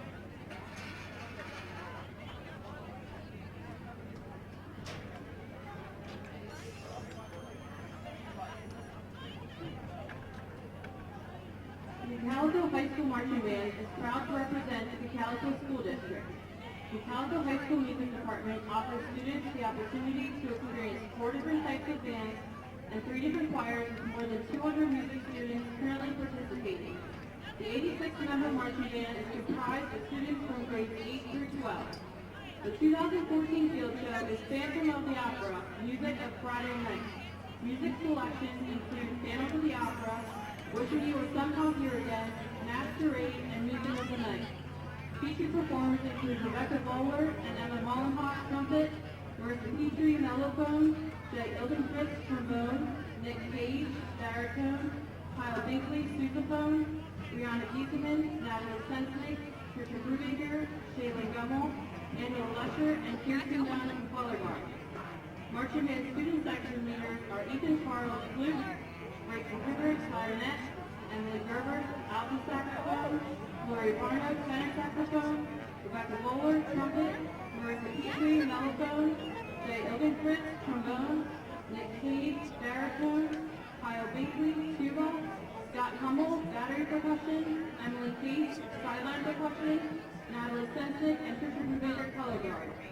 Emily Gaiman is the student conductor, and Scott Hummel is the pit percussion arranger.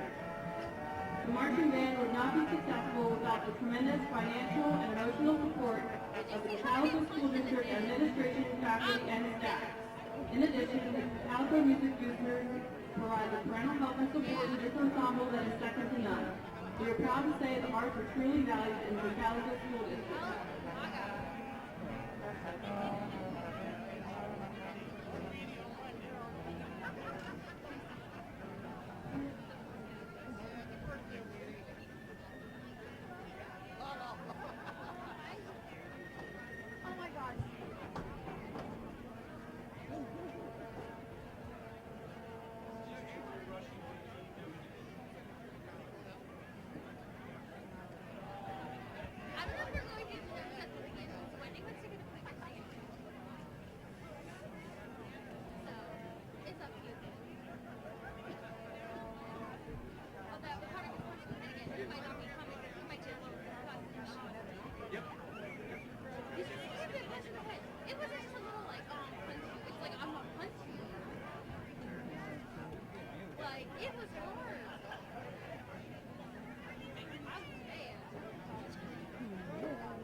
Please join me in welcoming our student conductor, Emily Gaiman, and the Calico High School Marching Band.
Please don't give a round of applause to the Cocalico High School Marching Band and a fantastic field show.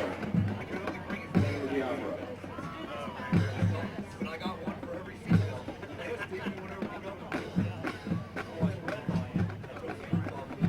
Good ball supplies last. Head down to the Game Plan PhD next week for champion prizes as well as a $10 gift card.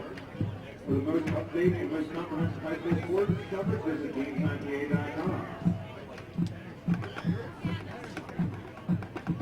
They are also sponsoring our out-of-town scoreboard.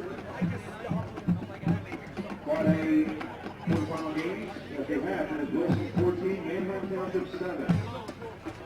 It is Governor Mifflin 28, Cumberland Valley 0. Central Dawson 7, Lower Dawson 7. And tomorrow at 7 o'clock in the evening, it'll be Metfield versus CDE.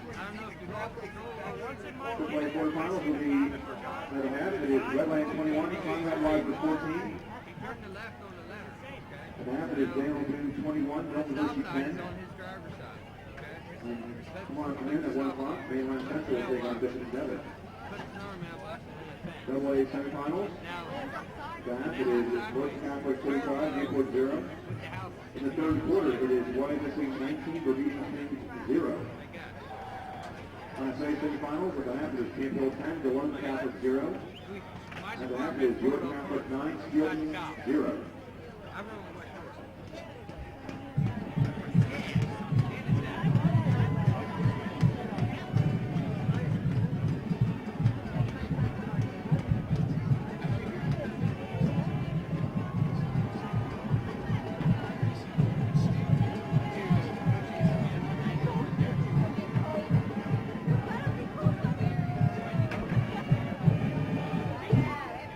Bank is proud to partner with AAA District 3 as the title sponsor of District 3 championship events. M&T Bank supports and encourages women's scholastic athletics and is pleased to be an active member of the community served by District 3. M&T Bank extends its best wishes to all the participants of this year's District 3 football championship and extends its thanks to all the families, coaches, and officials to make these championships possible. M&T Bank, standing with support.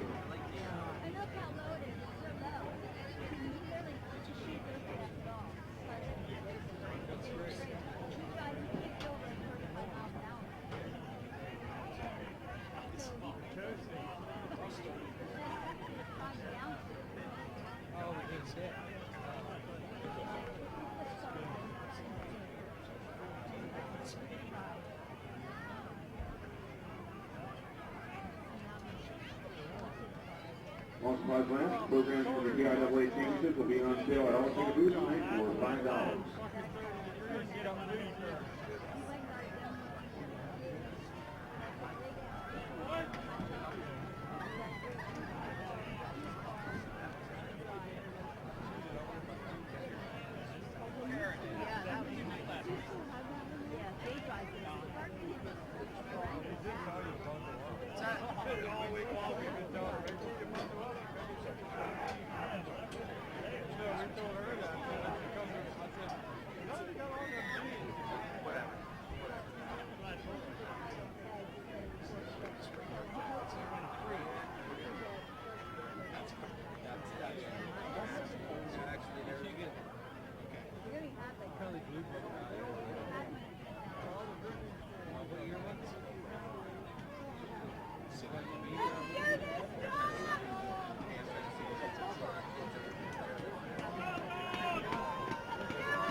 And welcome back to the second half of this District 3 Class AAA quarterfinal contest between the Cocalico Eagles and the West York Bulldogs.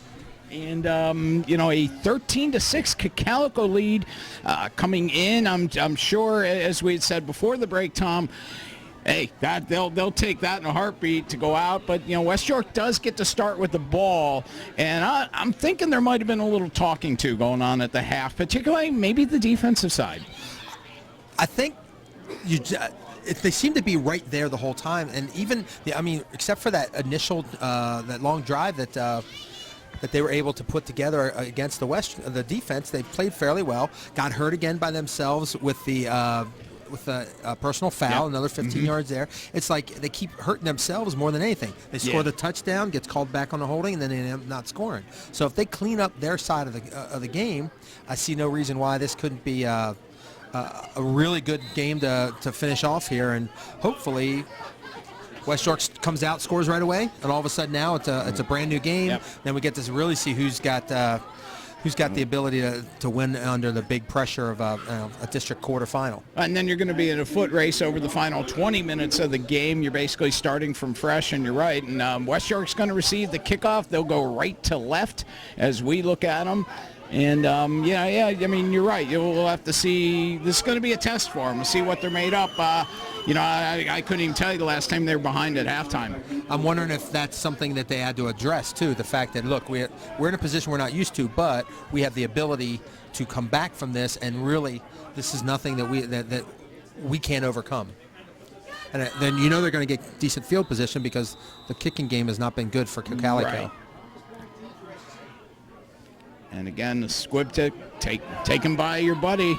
There he is. And he didn't get nearly the yards this time. Really good pursuit by the Cacao kicking unit. And he only got about, Townsley only got about 5 yards on that return. Kept them inside the 30, so not the prettiest of kicks, but very effective. Very Still giving effective. them a rather long field to travel to score.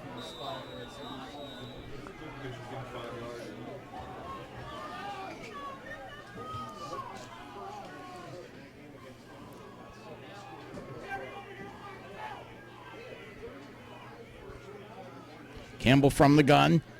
Hands off to, nope, he faked me out and kept that one up the middle. Faked to Thomas, and looks like Campbell ran for about 6. Good gain on the first one. Looked like he was handing off to Thomas there. Even Please I was tell me. looking for him, like, wait, no, he does have the So ball. please tell me he faked you out too. Most definitely, most definitely.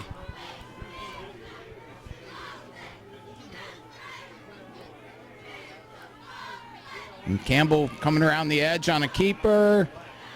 He fights off the pursuit, falls forward. I believe he's going to come up a little bit shy of the first down. Yeah, we're talking less than a full yard, so going to They bring might the chains actually, over maybe? Nope, they actually gave him the first They down. did give him the first down. Yeah, All right. it's really hard to tell because the ball was here on the near side, and of course the marker is Going over all on the the way far over, right. side. But there wasn't really any hesitation in calling that first down. And Campbell gives to Thomas this time, and Thomas looks like he gets about 4 to the 41. West York was going so fast, I didn't think they had the chain set for a second. No, they have had to wait on the chains numerous times this year.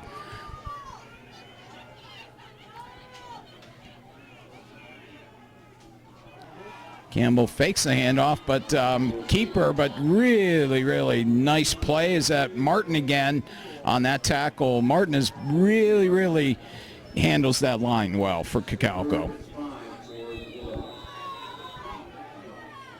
Yeah, so now you're in the position that you want to avoid your 3rd and 5s. Yep, they put themselves in this position where maybe they have to throw the ball, but they've shown that they have some effective throws in this offense. And now Thomas is dragged down from behind. It's a loss of 5.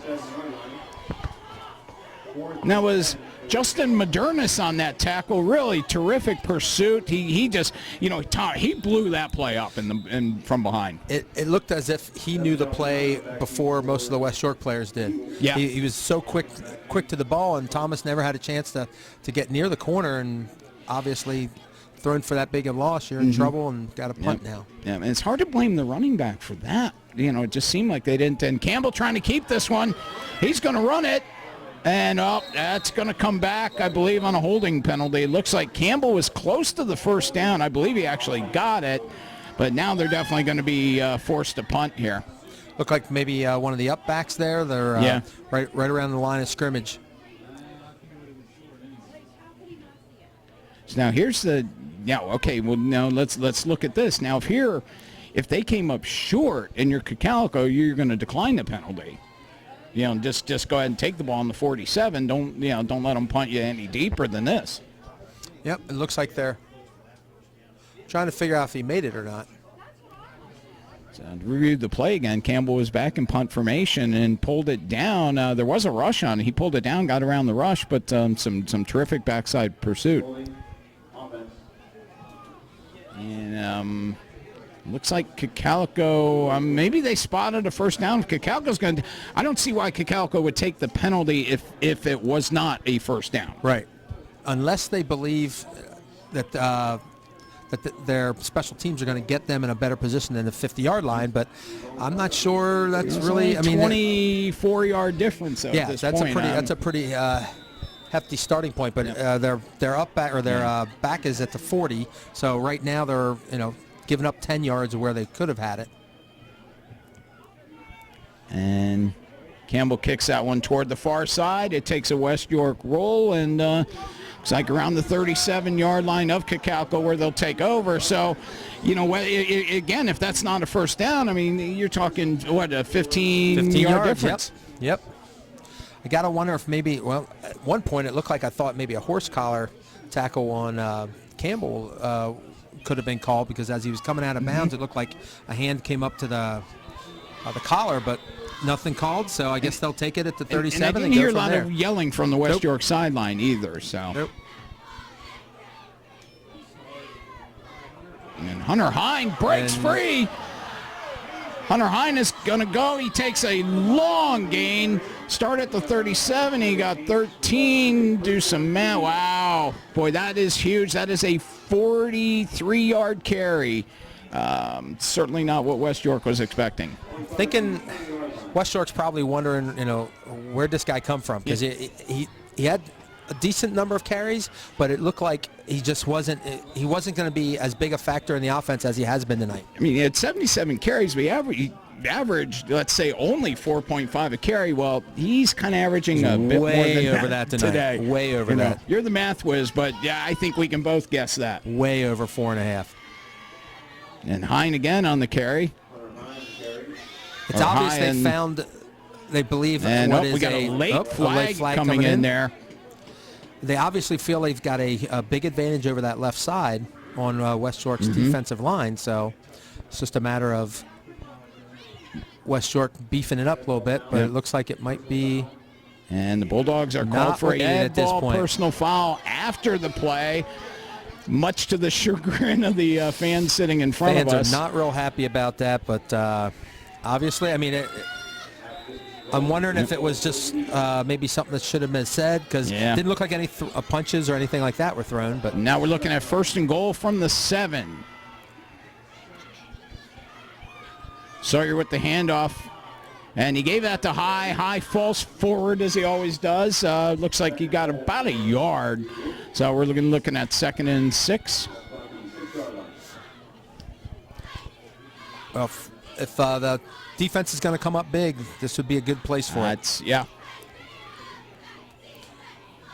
And once again, keeps that off West York offense on the sidelines. You got to like the way Cocalico approaches a football game.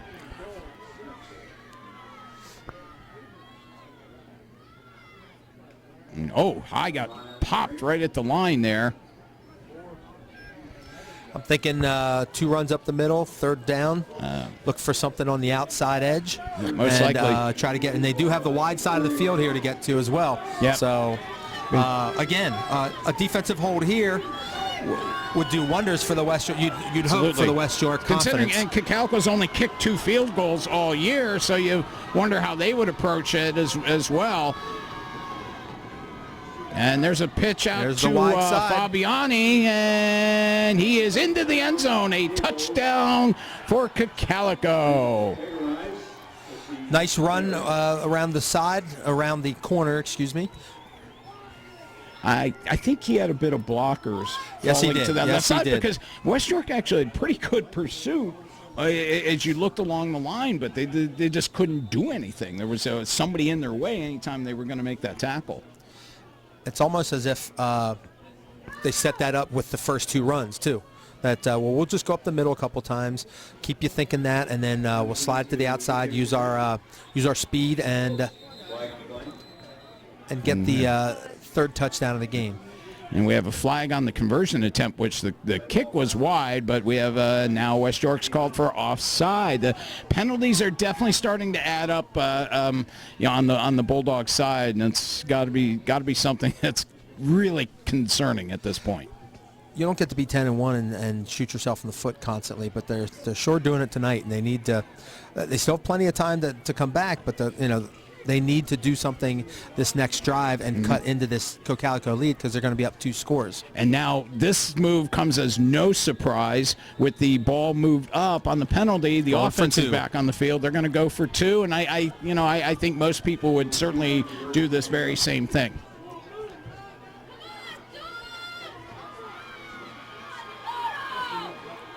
This one's going up the middle. And Hunter High up the middle. Boy, a late handoff. I mean, Yep. but look, style points didn't mean much, Nope. but boy, that was effective. 2-point conversion's good. We've got 7:45 to play in the third quarter. Cocalico leads 21-6 over second-seeded West York. Having not been in this position too often, it'll be interesting to see how the West York kids respond, because they obviously have been successful on offense all year long with this hurry up. The question is, can they actually score again and then hold this veer offense? Because it just seems like when they get in a rhythm, they're just tough to stop. I mean, I want to know who the heck they lost to. They had 3 losses coming in here. Yeah. So now I will say this: they probably play in one of the more competitive leagues in Central Pennsylvania, because they've got a lot of good teams in their division over there. So especially the section That of section the is very the LL solid. up and down Yep. is I would say no doubt the best one. Over guard there. spots in that one, aren't they? Yes. Yeah, yes. and they've been very good the last couple years. The AAA schools, LS was LS been there, a good yep. team. Man, you got Manheim Central, an improved Calico team. I mean, they're playing some really tough teams. There's kickoff once again to Townsley. He picks it up on the 20. And he is met after about 9 yards. And the one thing, Tom, I actually covered the Bulldogs' only loss this season was against Dallastown, Dallastown here. And I tell you, the one thing that Dallastown, I mean, they were able to rotate a lot of players because they have so many players. And we have another personal foul on West York.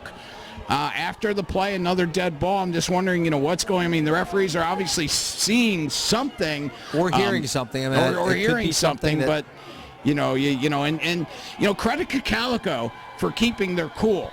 Yep. When this would be a perfect time for them to retaliate or whatever's going on, and they're not doing it. But anyhow, the one thing Dallastown did to West York was be extremely physical.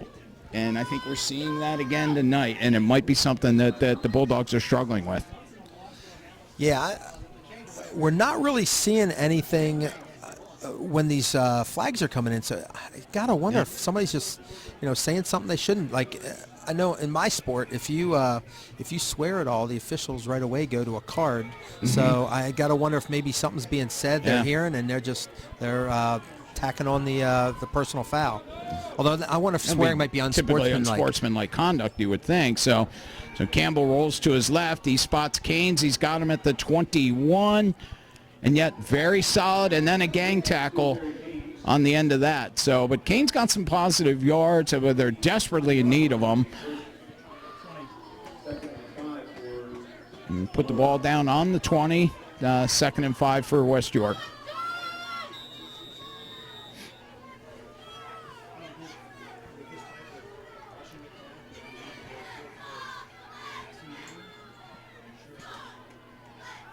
Campbell, oh boy, wow. A typical draw play, handoff to Thomas, and that was just eaten alive. Looked like Sod and Kiefer on that tackle. Calico defensive line is really taking control of this series here.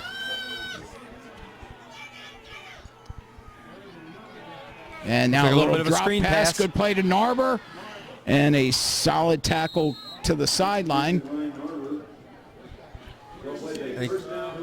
So forced Just out of barely bounds by got that first Fabiani, down. but They he managed really a little needed that. second, Yep. little extra effort there. Ended up getting a first down on 3rd and long, and maybe that's the spark they needed to get going. Narber not always into the offensive flow, if you will, but did a really good job there.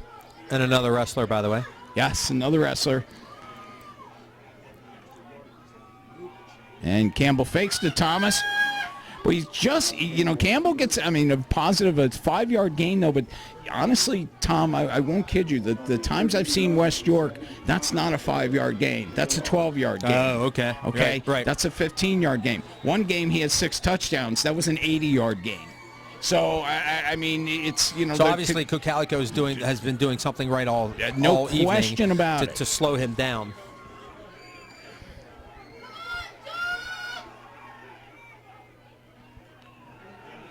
And Campbell back to pass. He's pressured. He rolls out. Kind of floats it up there, and it went through. Almost had it. Wow. Through Thomas's hands and then through a defender's hands. But that was kind of a tough one to get on the run, though. Yeah, but just he got a good distance considering that he was on the run when he threw it, but it seemed kind of a risky throw with four white shirts and only one dark blue shirt out there. And looked like Campbell was actually hobbling on that play a little bit after, so we'll see if there's any effect there. It's 3rd and 5 for West York, halfway through the 3rd quarter, and Campbell's a hard count, I believe, drew Cocalico offside on that one. Question is the offside's going to be enough to get him the first down? Looks pretty close. And you can see Campbell's definitely struggling a little bit. Looks like maybe an ankle or... And that 5-yard penalty does give West York a first down. Almost wonder now, is there a temptation to put Cash Gladfelder back there? Cash probably is a little bit better arm of the two. He's a baseball player, throws a lot in that. So, does that enter into play here, you wonder? And now Thomas, who's been bottled up all night, he does get some positive yards. Looks like about 3 yards to the 40. But they're having to do this a little bit of the old-fashioned way in a drive when they probably could use a quick score. Yep, but they still, with just under 6 minutes left in the quarter, they still have to be patient. And I would be a little concerned, though, because it does look like Campbell is being affected by some type of leg injury, maybe an ankle.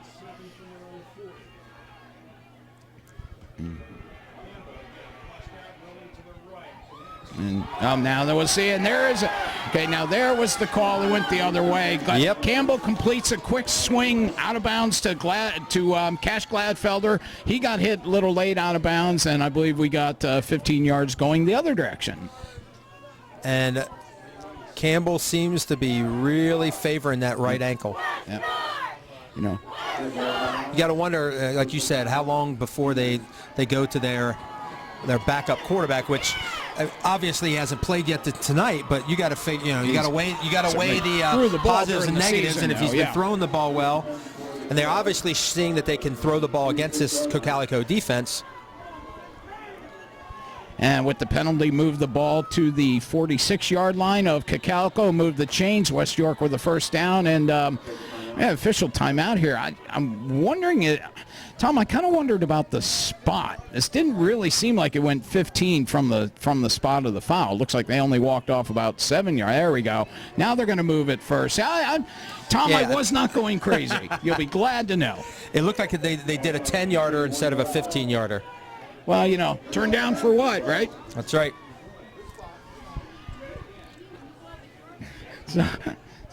So here we go. It's 1st and 10 for West York. Ball on the 41-yard line of Cocalico. Thomas in motion, fake the handoff to him, and that pass is batted down at the line of scrimmage. Boy, what a solid play. I mean, it was really well read, and instead of, talk about staying in your lane. Yep. It's exactly what he did there. He didn't sell out for anything. He just put the arms up right in the passing lane. Terrific job. Popped it up Dennis Boyer. almost enough to be intercepted. Yeah. It was only a few inches away from being an interception on the deflection. And that was by Dennis Boyer, the Eagles' leading tackler coming into the game, although we haven't called his number a lot tonight. Of course, their line's taking care of everything. Campbell back to throw. Throws this one over the middle, and he's got Canes. Canes with a catch at the 11. He is down to the 3-yard line. 1st and goal for the Bulldogs. It's about time that they start throw a little bit deeper and show. They've been hitting these shorter passes, and you got to figure if you can complete the shorter passes, you can get one down the field. You just gotta try it, and finally they try it, and they get a big gainer out of it. And that ball had some zip on it. That was definitely our best thrown ball of the evening. And Kane did a nice job cutting inside to pick up a few extra yards as well. And 1st and goal from the 3. This is Kinnaman with the carry and a touchdown for West York. I'm sorry, I saw 20. It was actually 28, I guess. Ryan Narber. It was either Narber or Kinnaman on that carry. Nonetheless, I don't think anybody in the stands care who it was. No, they don't. West York's pulled themselves within a score at 21-12. And the offense stays on the field. West York's going to try to go for 2. Well, do you go for 2 now, or do you take the? I would think you'd take the single, and then stay within one score. Yep. But now unless you go with that hard count again, try to. And we have a Cocalico timeout. Okay, so the worst thing that happens here, you have forced Cocalico to burn a timeout. So that could come back to hurt them later on in the game if they're in the need of a time to stop the clock. So be curious to see if they keep the offense out or if they actually go for the 1 then. Well, I don't see kickers moving at all. Oh, he's actually over here kicking off a tee. Calling that's who does their kicking that's off. the kicking so off, Strickler's 18, but I don't see him on the field right now either.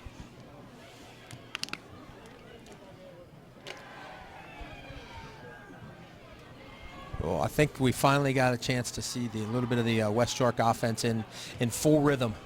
Now the question is, can we get a defensive stop out of them and get that offense right back on the field? And it took the ability to complete a pass, a really solid seam pass to Kane. What about 35 yards in the air? Kane makes the catch, takes it inside the 5. So it's like the Bulldogs are going to go for 2.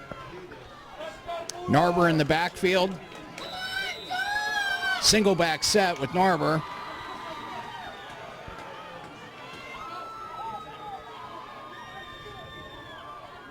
They're going to go from the gun.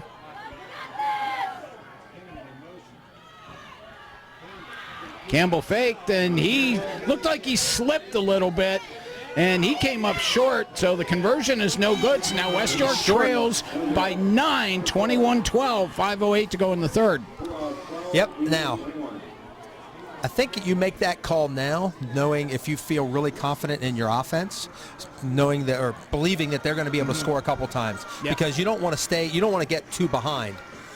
2 scores behind. You want to keep it at 1 if you can, but if you're confident your offense is starting to really get in gear, and I mean this is the time of the game. I was kind of curious to see how Cocalico would respond with the West York speed on offense and running the hurry up. How much would their defensive line keep doing what it's been doing? Because it's been having a very good night so far. But let's see what happens now that they've played 2 periods plus at this faster tempo. Right. Now one thing, Cocalico does most of their players are going 2 ways. So, where does that come into play? I mean, West York's one of those teams that, they believe in wearing you down and that. Now, also, but it almost looks like if the Bulldogs are going to pull off comeback, I think it's going to have to be through the air. Yep, I would totally agree. And they're showing that they can do that. And Cocalico will have to show if they can make any kind of adjustment. But a defensive stop is going to be needed right now. Keep that momentum on their side. Yep. Macaulay's kick down to about the 14. Ulysses, a good tackle. Oh, no, man, he broke about 4 tackles there. All that to get out to about the 30-yard line. First and 10 for the Eagles.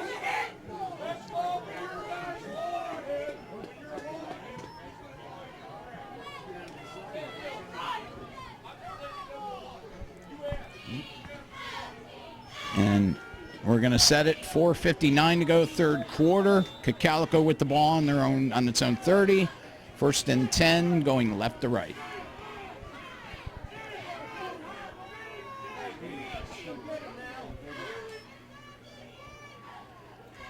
And once again, I'm sure that was Hunter High again, trying to add to that yards per carry that he's having a terrific evening.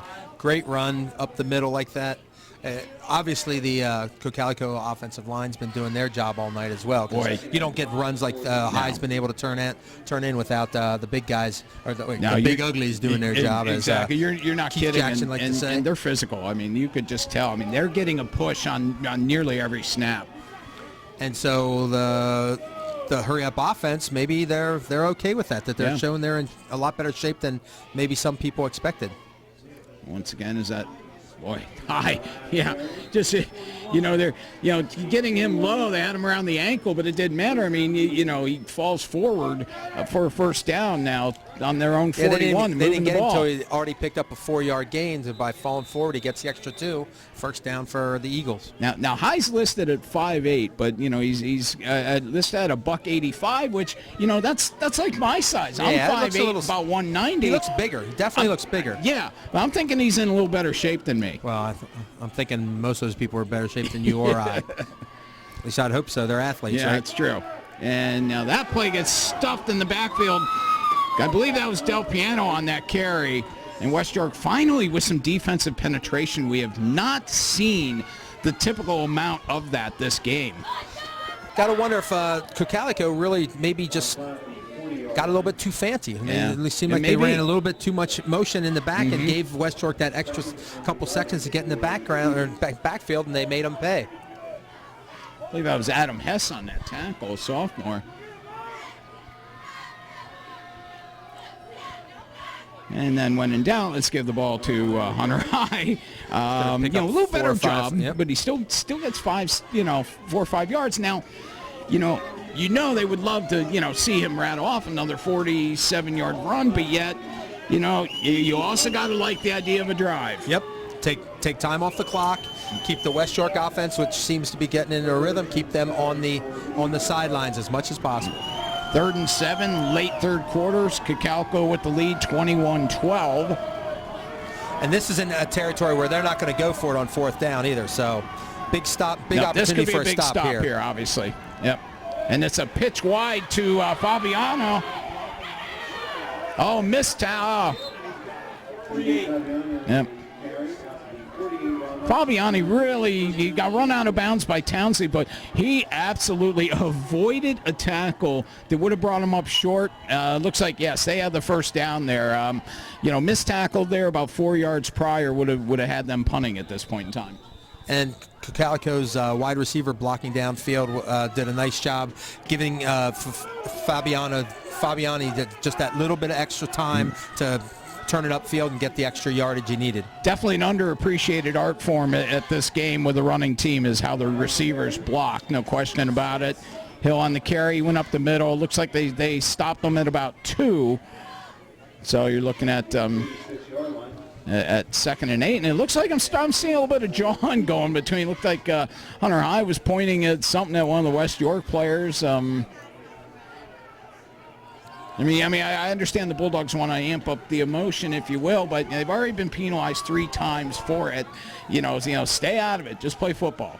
Keep it clean and just do your job, and hope that you can beat your man on every play you need. High on the carry, Narber with a crucial hit.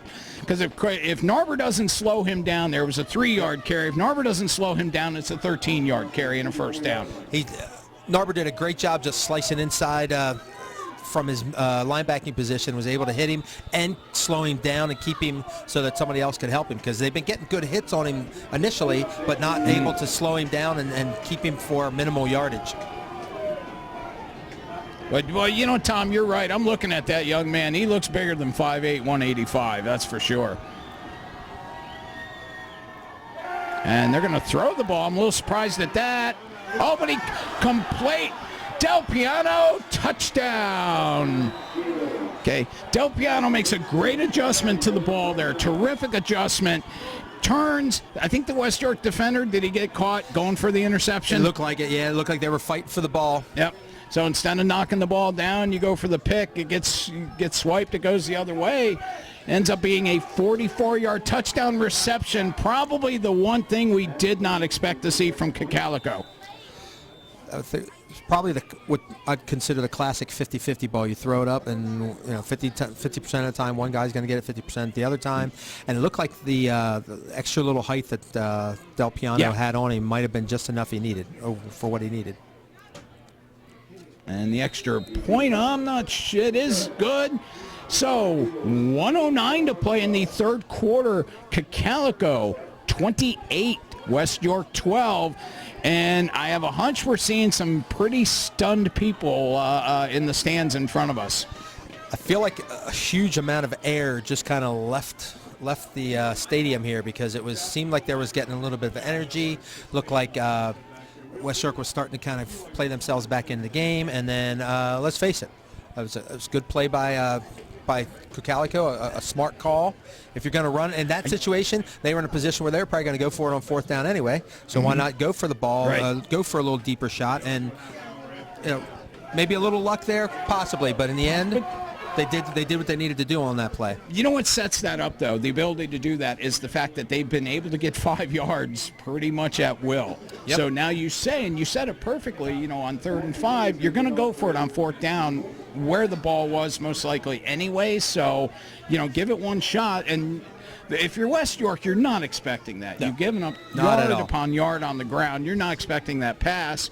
I think positioning was fine. It just worked the other way. And there's Townsley once again catches the shorter kickoff, returns it to about the 32. First and 10 for the Bulldogs.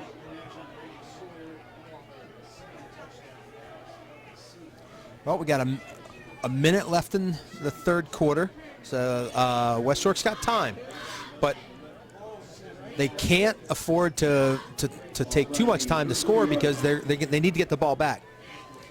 And with it being a 16-point deficit, you got to figure two-point conversions are going to be needed here. Yeah. Oh, yeah, absolutely. Unless you think you can get 3 possessions in between now and the end of the game. I think you're basically taking the kickers out of the game at this point in time for West York.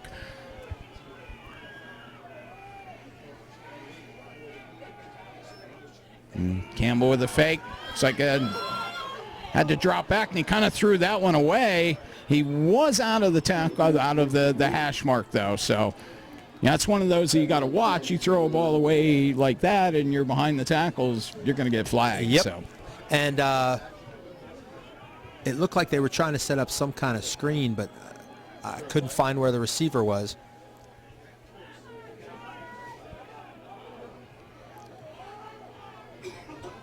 So, what's going on here?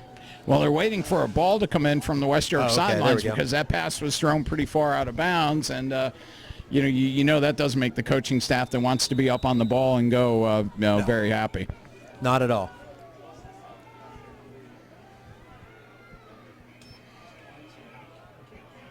Campbell with the keeper, breaks one tackle. Now he sprints away. He's got some room, and Ross Campbell finally got one around the 15-yard range, and is a long time coming tonight, so there should spark some life. Still think it's going to have to be done through the air, though. They can do that, keep them honest, and they've shown they've been successful throwing the ball, so they shouldn't back away from that challenge and just say, look, we can throw the ball, we can win this game throwing it as much as we can running it. And Campbell with the handoff there, and big hit by Martin again. He just kind of overrolled Stauffer. Stauffer got about 2 yards, and then Martin came on, just ate. Looked like he was hungry on it. It looked like there were two players laying prone on the ground that the Cocalico defender just knocked him right over top of it, like the old when you push the guy over and he's got somebody behind you. Hallway hijinks, in other words. And there's Stauffer again. Nice cut by Stauffer, and he's got first down yardage there. It's about 12 on the carry. And put West York down at the Cocalico 41 as 12 seconds remain in the 3rd quarter, and they're not going to burn the rest of this quarter out. They're going to run a play as soon as the chains get set. Give us to Stauffer again, and he gets tackled after a gain of probably 3, and that will take us to the end of the 3rd quarter. 28-12. Tom Hunt, color me surprised. I have to say, we kind of thought maybe something like this could happen. Although I think we expected maybe a closer game, but the way West York's been doing some things that they're not used to doing between all the penalties and not executing as well on offense, it's can't say I'm surprised that they're losing. It's just didn't expect a 16-point deficit going into the final quarter. I think if nothing else, Cocalico has certainly proven to be a very physical team. Most and definitely. To a degree, I think that they, and that physicality has allowed them to dominate the line of scrimmage, to get push on both sides of the ball. I'm very impressed with that. Wilson 21, Manheim Township 7. And the 4th quarter, it was Government 42, Cumberland Valley 0. Central Dawson 14, Lower Dawson 7. Is it York Catholic? In the fourth quarter is York Catholic 16, Stilton 0. How about that score, Tom? We just heard York Catholic leading Steel High 16-0 in the fourth quarter. Talk about retribution or revenge for last year's district championship game. I tell you, Catholic was one of the few teams I got to see this year. A lot of fun to watch them play. A lot of fun. Kennard is a heck of a player. And Campbell on the quarterback draw after a fake handoff. He gets some room. And Ross Campbell sprints about 21 yards on it down to the 19-yard line. So now the West York offense is in gear. Question is, can they score, hold them on offense, and then get the ball back? Because obviously the offense has now gotten their act together, but the defense is going to have to come up and play some big ball. Yeah, I don't think there's any question they can score. But, the question's going to be more on the other side of the ball at this point in time. And a middle misdirection there to Ryan Narber. He faked the handoff to Stauffer, and Narber came from the other way. Not something the Bulldogs do a lot of, but I think Cocalico's seen that play from somebody before, the way they were the way they in the defend that, backfield. I would definitely say that. They were definitely prepared for that. Plus, with that extra little handoff, it takes a little bit more time and gives that defense a chance to see the ball again.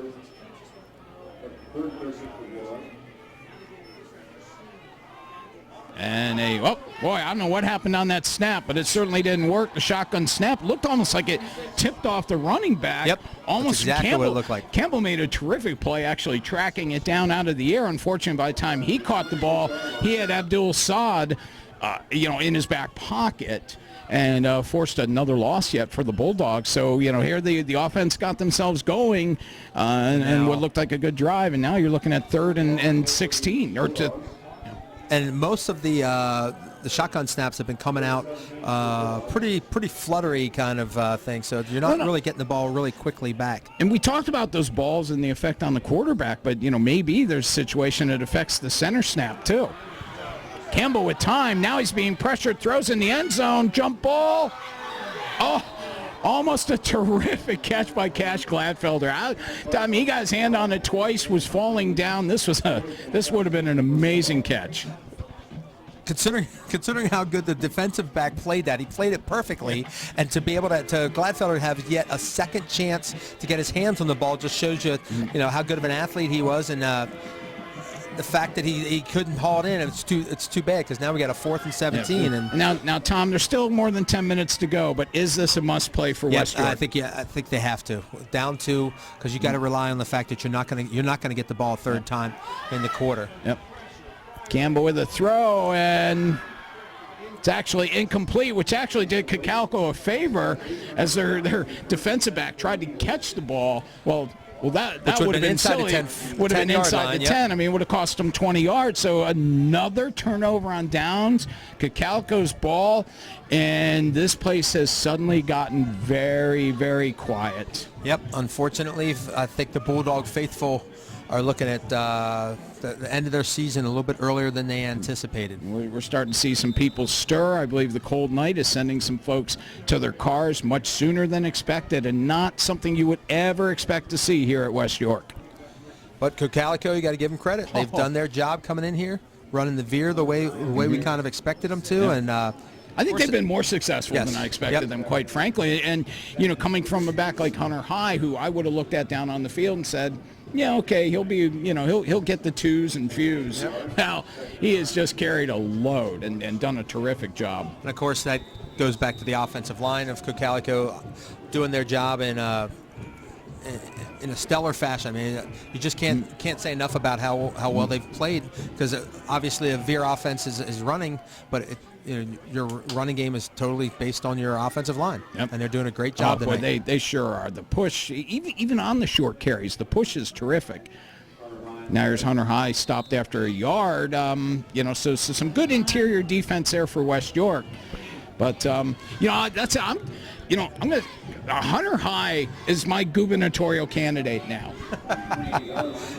Well, we just got a new one, so I'm not sure we need to have one right away. But if he keeps doing this, he'll be able to run for mayor of Denver. Denver, right? Yeah, Denver's Calico's in Denver. There we go.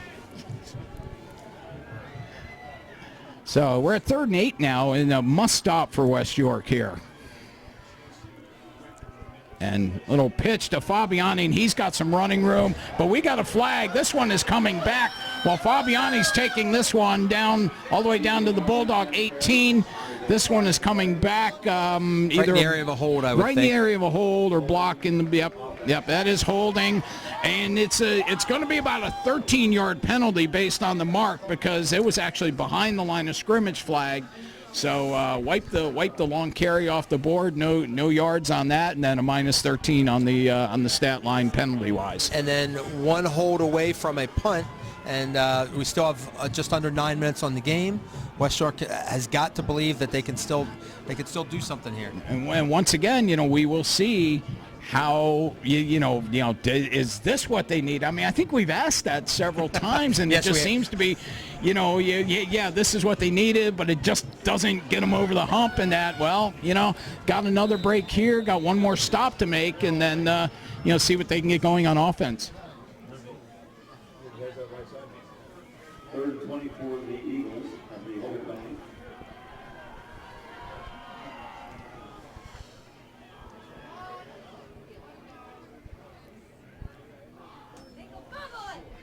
And boy, okay, now safe play by Cocalico there. Okay, let's go ahead, just get a few yards and try to kick it away. And even without a strong punting game, their defense has shown. Well, Yes. we'll take your best shot. Yep, we can do the job. It's like Cash Gladfelder back in punt coverage.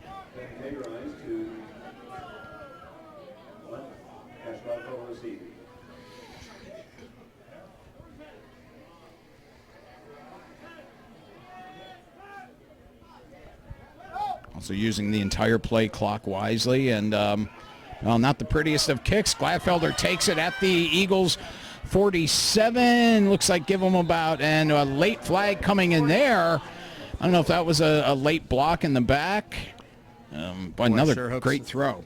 Sure, I hope not. Yeah. Because, I mean, the play was over at that point. Yep. And it But was that's indeed exactly what it was. Block in the back.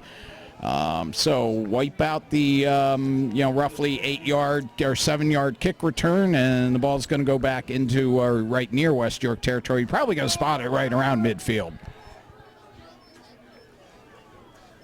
Seems to be the theme of the evening for West York. Anything positive happens, there's the negative to balance it out. 2 steps back. And now the good news is this 10 yards really doesn't mean a big difference because they got to go the distance anyhow on this drive. Right. So 40 or 50 yards doesn't really matter at this point. They need to go and go fast. 7:57 remaining in the 4th quarter. Campbell throws deep and out of bounds.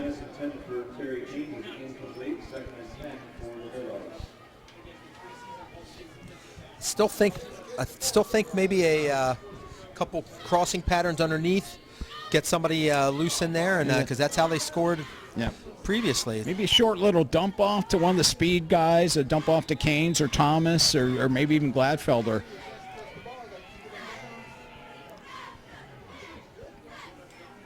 And once again, Campbell back to pass, and Martin in pursuit. And Campbell a little high to Gladfelder.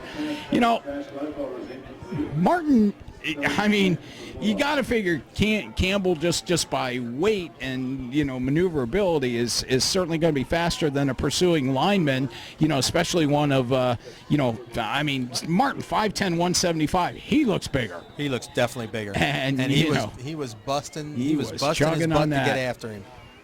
Which, again, knowing they're up 16 points is nice to see a kid that's still putting that effort out, knowing that the game isn't over yet. Now, how impressive has this Cocalico been tonight?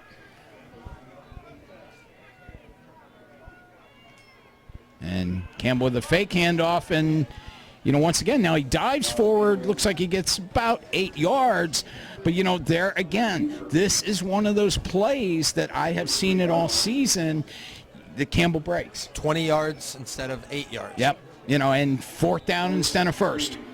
So terrific job, and you know, you got it. I mean, West York does not get this first down. You're going to see probably a lot more cars in the parking lot lit up. So Campbell rolls out.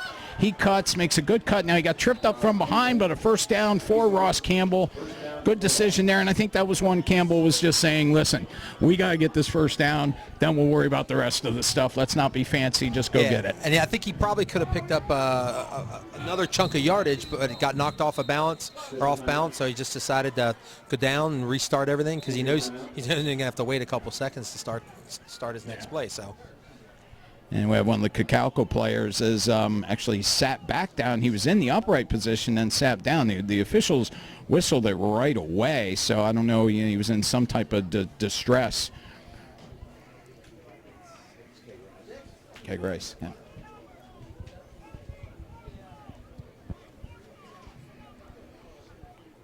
Well, it's almost like an additional timeout for West York to be able to kind of get themselves set up for what they're hoping will be the first of a couple scores that'll get them back in a position to make this game make it a game. Period. Yeah. Put it that way.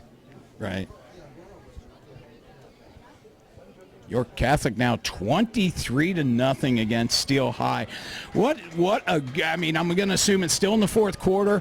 What a great win for a terrific coach in Eric Depew. And Tom, you met him this year. Finally, nice guy. You got to talk to him. Very, very positive, and that's the kind of thing that I like to see in a sport like football, where there's a lot of bad things that can happen. He just seemed like the kind of guy who was trying to be positive and doing the right thing as much as possible. And fairly young guy, right? Yeah. And I won't kid you, Tom. I saw that at the district championship game last year when they lost to Steel High. You could see that very thing, and that was why I felt they would win this rematch. Well, I'm glad to see that. Now they got to take care of business next week. Yep. High snap. Campbell pulls it down. Oh, late pitch. A really terrific catch by Garrett Stauffer on that pitch. That one had that was from a tough angle with a little odd movement on it, but he did a great job reeling it in and gained, looks like he gained about 7 yards. Coordination. How about? Campbell now rolling right, tucks underneath. Once again, just a little trip up from behind, and that tackle came from the secondary.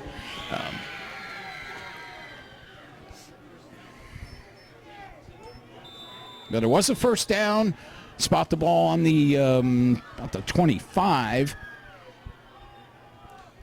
Campbell back to pass. Boy, had him. It was a big, and Kane got turned around. The wrong way. I believe... I think some folks in stripes might have missed one. Fine. This would be the first one because as Kane started breaking away, you just saw the kid just grab a little bit of the jersey. But, I don't know that it slowed him down in that, but defensive holding. Defensive holding. That might have been the one that got missed. So 2nd and 10 for West York. 6:22 to go, down 16. And give to, I believe, Narber on the up back. And he maybe got a yard. Boy, talk about some defensive. Now, Let me ask you, Tom. The defensive penetration was really impressive there, but this is, that was on a kind of like a quick trap on a passing situation, and yet they were all over the ball. I think this defensive line had been so disciplined and done exactly what they needed to do every play. It's just hard to put a hole in anything that Cocalico has done tonight. So Cam on 3rd and 10. He gets loose. Campbell cuts in. He's tackled at about the 13. And this one's going to be close to another first down. I think they're going to give it to him. I think it's made it by a yard about. And there's the signal. It's first down for the Bulldogs. They're on their own. They're on the Cocalico 14-yard line, up on the ball, and here's a chance. I'd like to see them snap it a little quicker. They're 5-6 seconds are going off every time.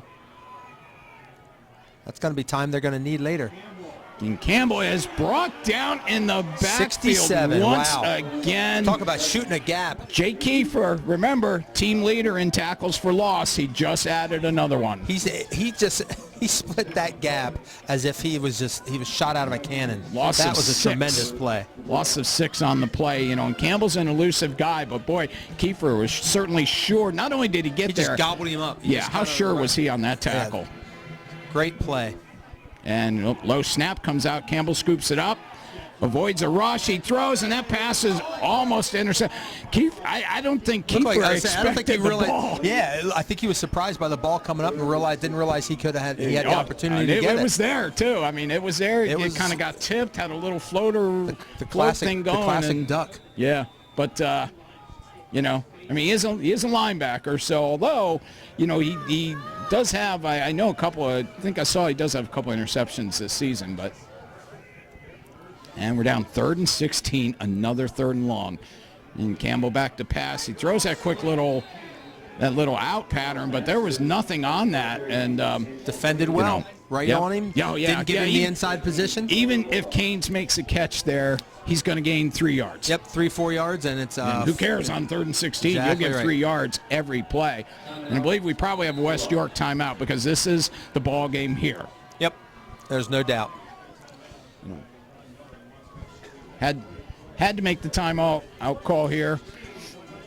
I would have thought maybe you would have seen a couple more of those kind of plays earlier on, with letting the defensive line get through, set up a little bit of a wide receiver screen. But the defense, again, has done its job. The linebackers have been very disciplined and stayed in their lanes. So got to hand it to them. Granted, West York's helped them out a little bit too, but in the end, Cocalico has really come in here and shown that seedings don't really mean anything because it's just a matter of, who's the better team on the field. And thankfully so, we don't have to worry about a 14 committee or a 12-person committee figuring out what 4 teams deserve to go in like we do in college football, because that's just crazy. Although I have to admit, I'm not a total fan of the PowerPoint system for all sports, but I understand that it is an easier way to get things done. Yeah. So.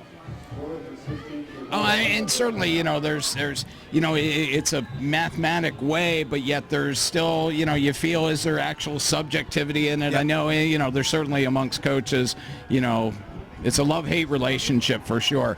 Now Campbell rolls out and he throws one back in the end zone. That is tipped down.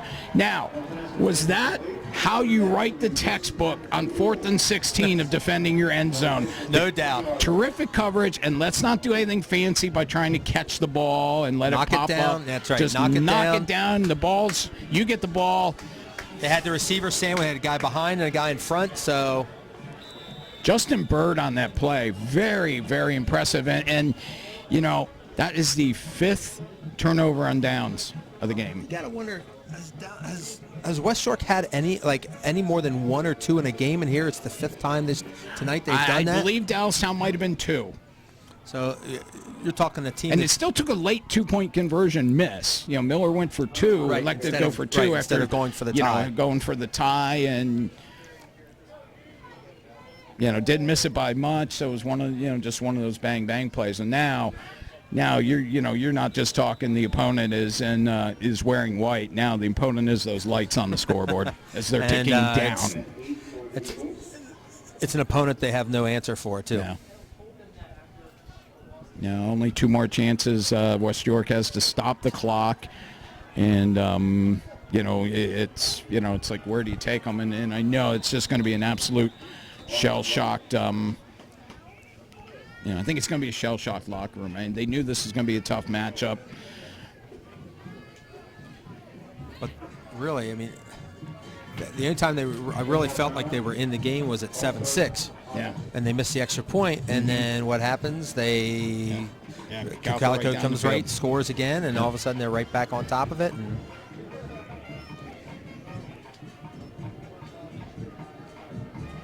And we really don't. We're not set up. We don't do a lot of this, so we don't have, say, a player of the game. But I would absolutely give it to the defensive front of Cocalico. I don't know that I could pick one guy above another. They were just fantastic tonight. Solid against the run, pressure on the quarterback constantly. Yeah.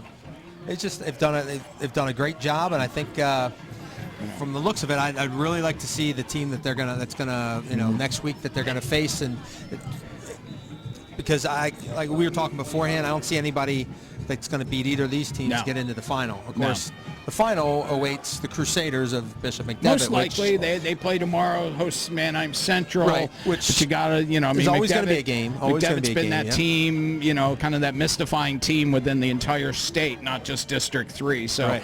I mean, you would certainly expect that. And I'll tell you, here's a stat for you, Tom. Coming into last week, West York went through the regular season averaging nearly 500 yards of offense per game. 495 yards per game average. They didn't get anything near that tonight. Nothing close to that. No way. Nope. Of course, at one point, they looked like they were heading that direction with penalty yardage. Yeah. But they cleaned that up in the second half. But They did, and maybe to a degree, you wouldn't even say the penalty yardage. It was when those penalties occurred. timing was definitely the It was the just. worst It was almost possible like, as well. hey, Yep. here's the balloon, and then that penalty just poked a hole in the balloon. As compared to forget about the yardage backwards. That was bad enough, but it was never the same after they lost that opening touchdown to a penalty. Yep.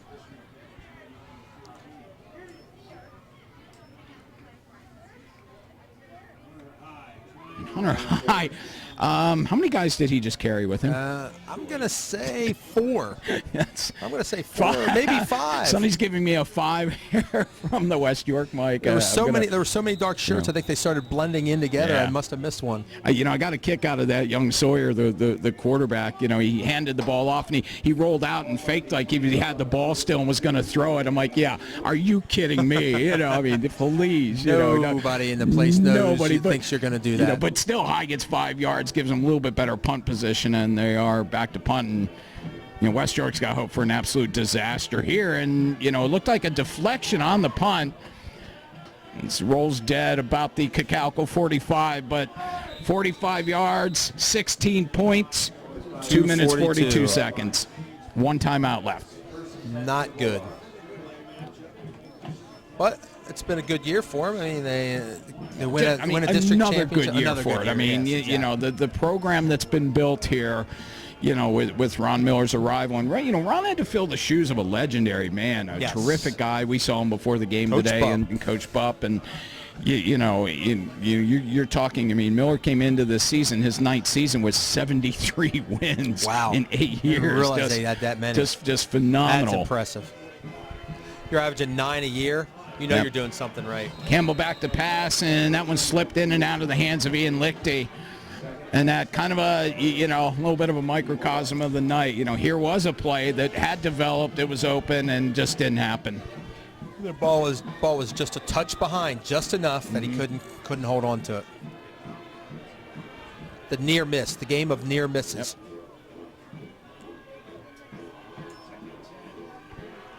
And Campbell back to pass, and he's going to take this off and run on a kind of a quarterback scramble draw. Long run. He got a block downfield from Canes, and going to mark Campbell out of bounds around the 20. Smart play, going out of bounds. An extra 3 yards means nothing. Stop the clock. Keep it stopped. There's 2:28 to play.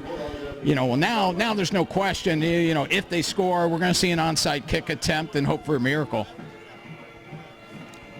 Crazier things have happened. They have it. And Campbell back They to got to pass. score first, though. It's right in Canes in the soft zone. Canes fights. Looks like he's down around the 6, 5 maybe, and another first down with 2:20 to play. Nice quick hit there. That was kind of a good play. I mean, I think Calico softened up a little bit, trying not to allow the big play. No big plays. Make them use as much clock as possible to score if they're going to score. And then they still have to convert the two-pointer and get the... And now Campbell with a run. He cuts inside and a 5-yard touchdown run for Ross Campbell. There's 2:10 to go. Obviously, they've got to go for 2. Question is, pass or run? Short, 2.5 yards out. Well, you know what? They haven't, when they've had to have a run, they haven't gotten it. That's correct. So, are you tempted to maybe, hit the taller target of a Lichty, on this type of play? Roll out and see if maybe see what you get.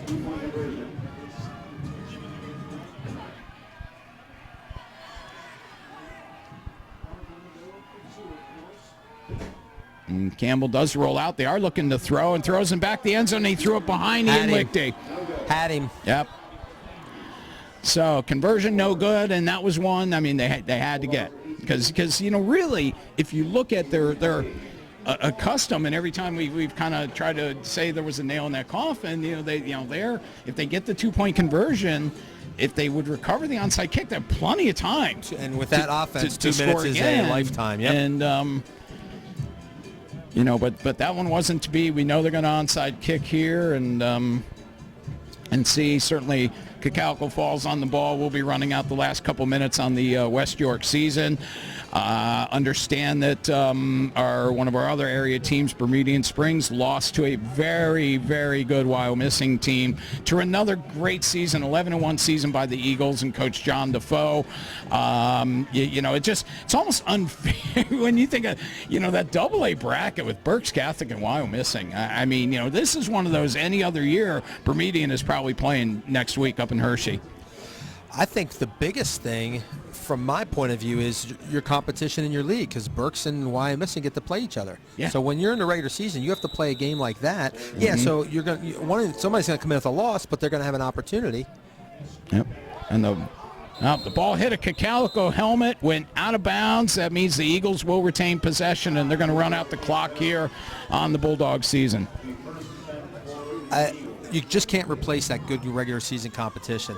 I know, when I was coaching, you knew that you had to get some good quality competition somewhere. And if the league was down, fortunately for tournament, we could play tournaments for volleyball. So football, you got to make sure that non-league schedule you get some kind of boost from. And I know one of the problems is teams may not want to play you all the time, the good teams, because they know you're good. Right. So then you've got to figure out who wants to come play us and take a chance on a loss, because that's the bad part of the power rankings. Because someone's going to avoid playing somebody because they don't want to lose their power ranking. Oh, and there's no question about it. And while, the West, for example, they've had great success by being able to schedule the Quad A teams in the league. At least, Redline, Downstown, and Central York has typically been 3 of their first 4 games. Right. They work Spring Grove in there typically, and that certainly has helped. But the leagues. The league schedule, they probably didn't get a real challenge until Gettysburg. Yep. In week 10, and they had to come back to win that game. They were down big. But maybe that was just in Hunter High just kind of running out the clock here. That the Gettysburg game, it's okay, that incredible second half by West York, a 35-point second half to come back and win. Down at halftime, they end up winning by 23. But yet, how much did that take out of the team? Right. To do that, they beat Donegal last week, but it was not a typical Bulldogs performance, as we said earlier. And where did that come to go? So either way, we're playing out the string here. Cocalico running out the clock. Bunch of really good careers ending here. Ross, certainly Ross Campbell, one. Logan Stover, another. The seniors on this team, there's 20 of them. Now, the good news is, the cupboard's not bare. Cadence Thomas is only a sophomore. Right. They're bringing a lot back on the line. Noah Sowers is a junior. So, a lot of kids coming back. But, boy, it's still, it hurts to lose at the end. And, it as a coach. Yep. You want your seniors to kind of go out on a high note. But if you're making the postseason, it's pretty hard. Very few teams in the state get to go out on a high note. Well, that's for sure, And maybe we look back and do we say that, the loss of where did the loss of Diego Torres affect West York in this game? Injuries Certainly are always going to play a factor missing in a game him in the passing game. I mean, that was, I think that was apparent, because he was definitely that guy they could go to. Right. And in a game like this, it would have been crucial to have him early on, and maybe even had played a part in that first possession that they end up losing within the 10-yard line. And this is it. Ron Miller's not going to take his final timeout. The Cocalico coaches are coming down, getting congratulations here in the West York press box. Much deserved. And we can talk all we want about the West York program, how sad it is to see the season end, but what an absolute gem of a performance. I mean, Cocalico had 2 fumbles, and yet it didn't matter. And still what didn't a matter. performance, especially by this defense. I mean, congratulations to Cocalico. This was a well-deserved victory. I want to really see what they can do against a team like McDevitt. I know McDevitt's the big name and everything, but when you have a defensive line that plays that well and puts that much pressure on the quarterback and contains what is a pretty solid running attack from West York, they're going to be in every game. Any game, no matter who they're playing. Well, and one thing that's obvious, I mean, they are not going to back down. You know, Cocalico, whoever they're facing, if they came in here, probably the toughest place to play in the YAIA, if you will, of the AAA schools. They came in here and just dominated. I mean, are they going to be afraid? I mean, I guess we can't automatically put them into that district championship game, but I cannot see this team losing next week. Right. To McDevitt, sure. I mean, McDevitt, as usual, is loaded with physical talent, but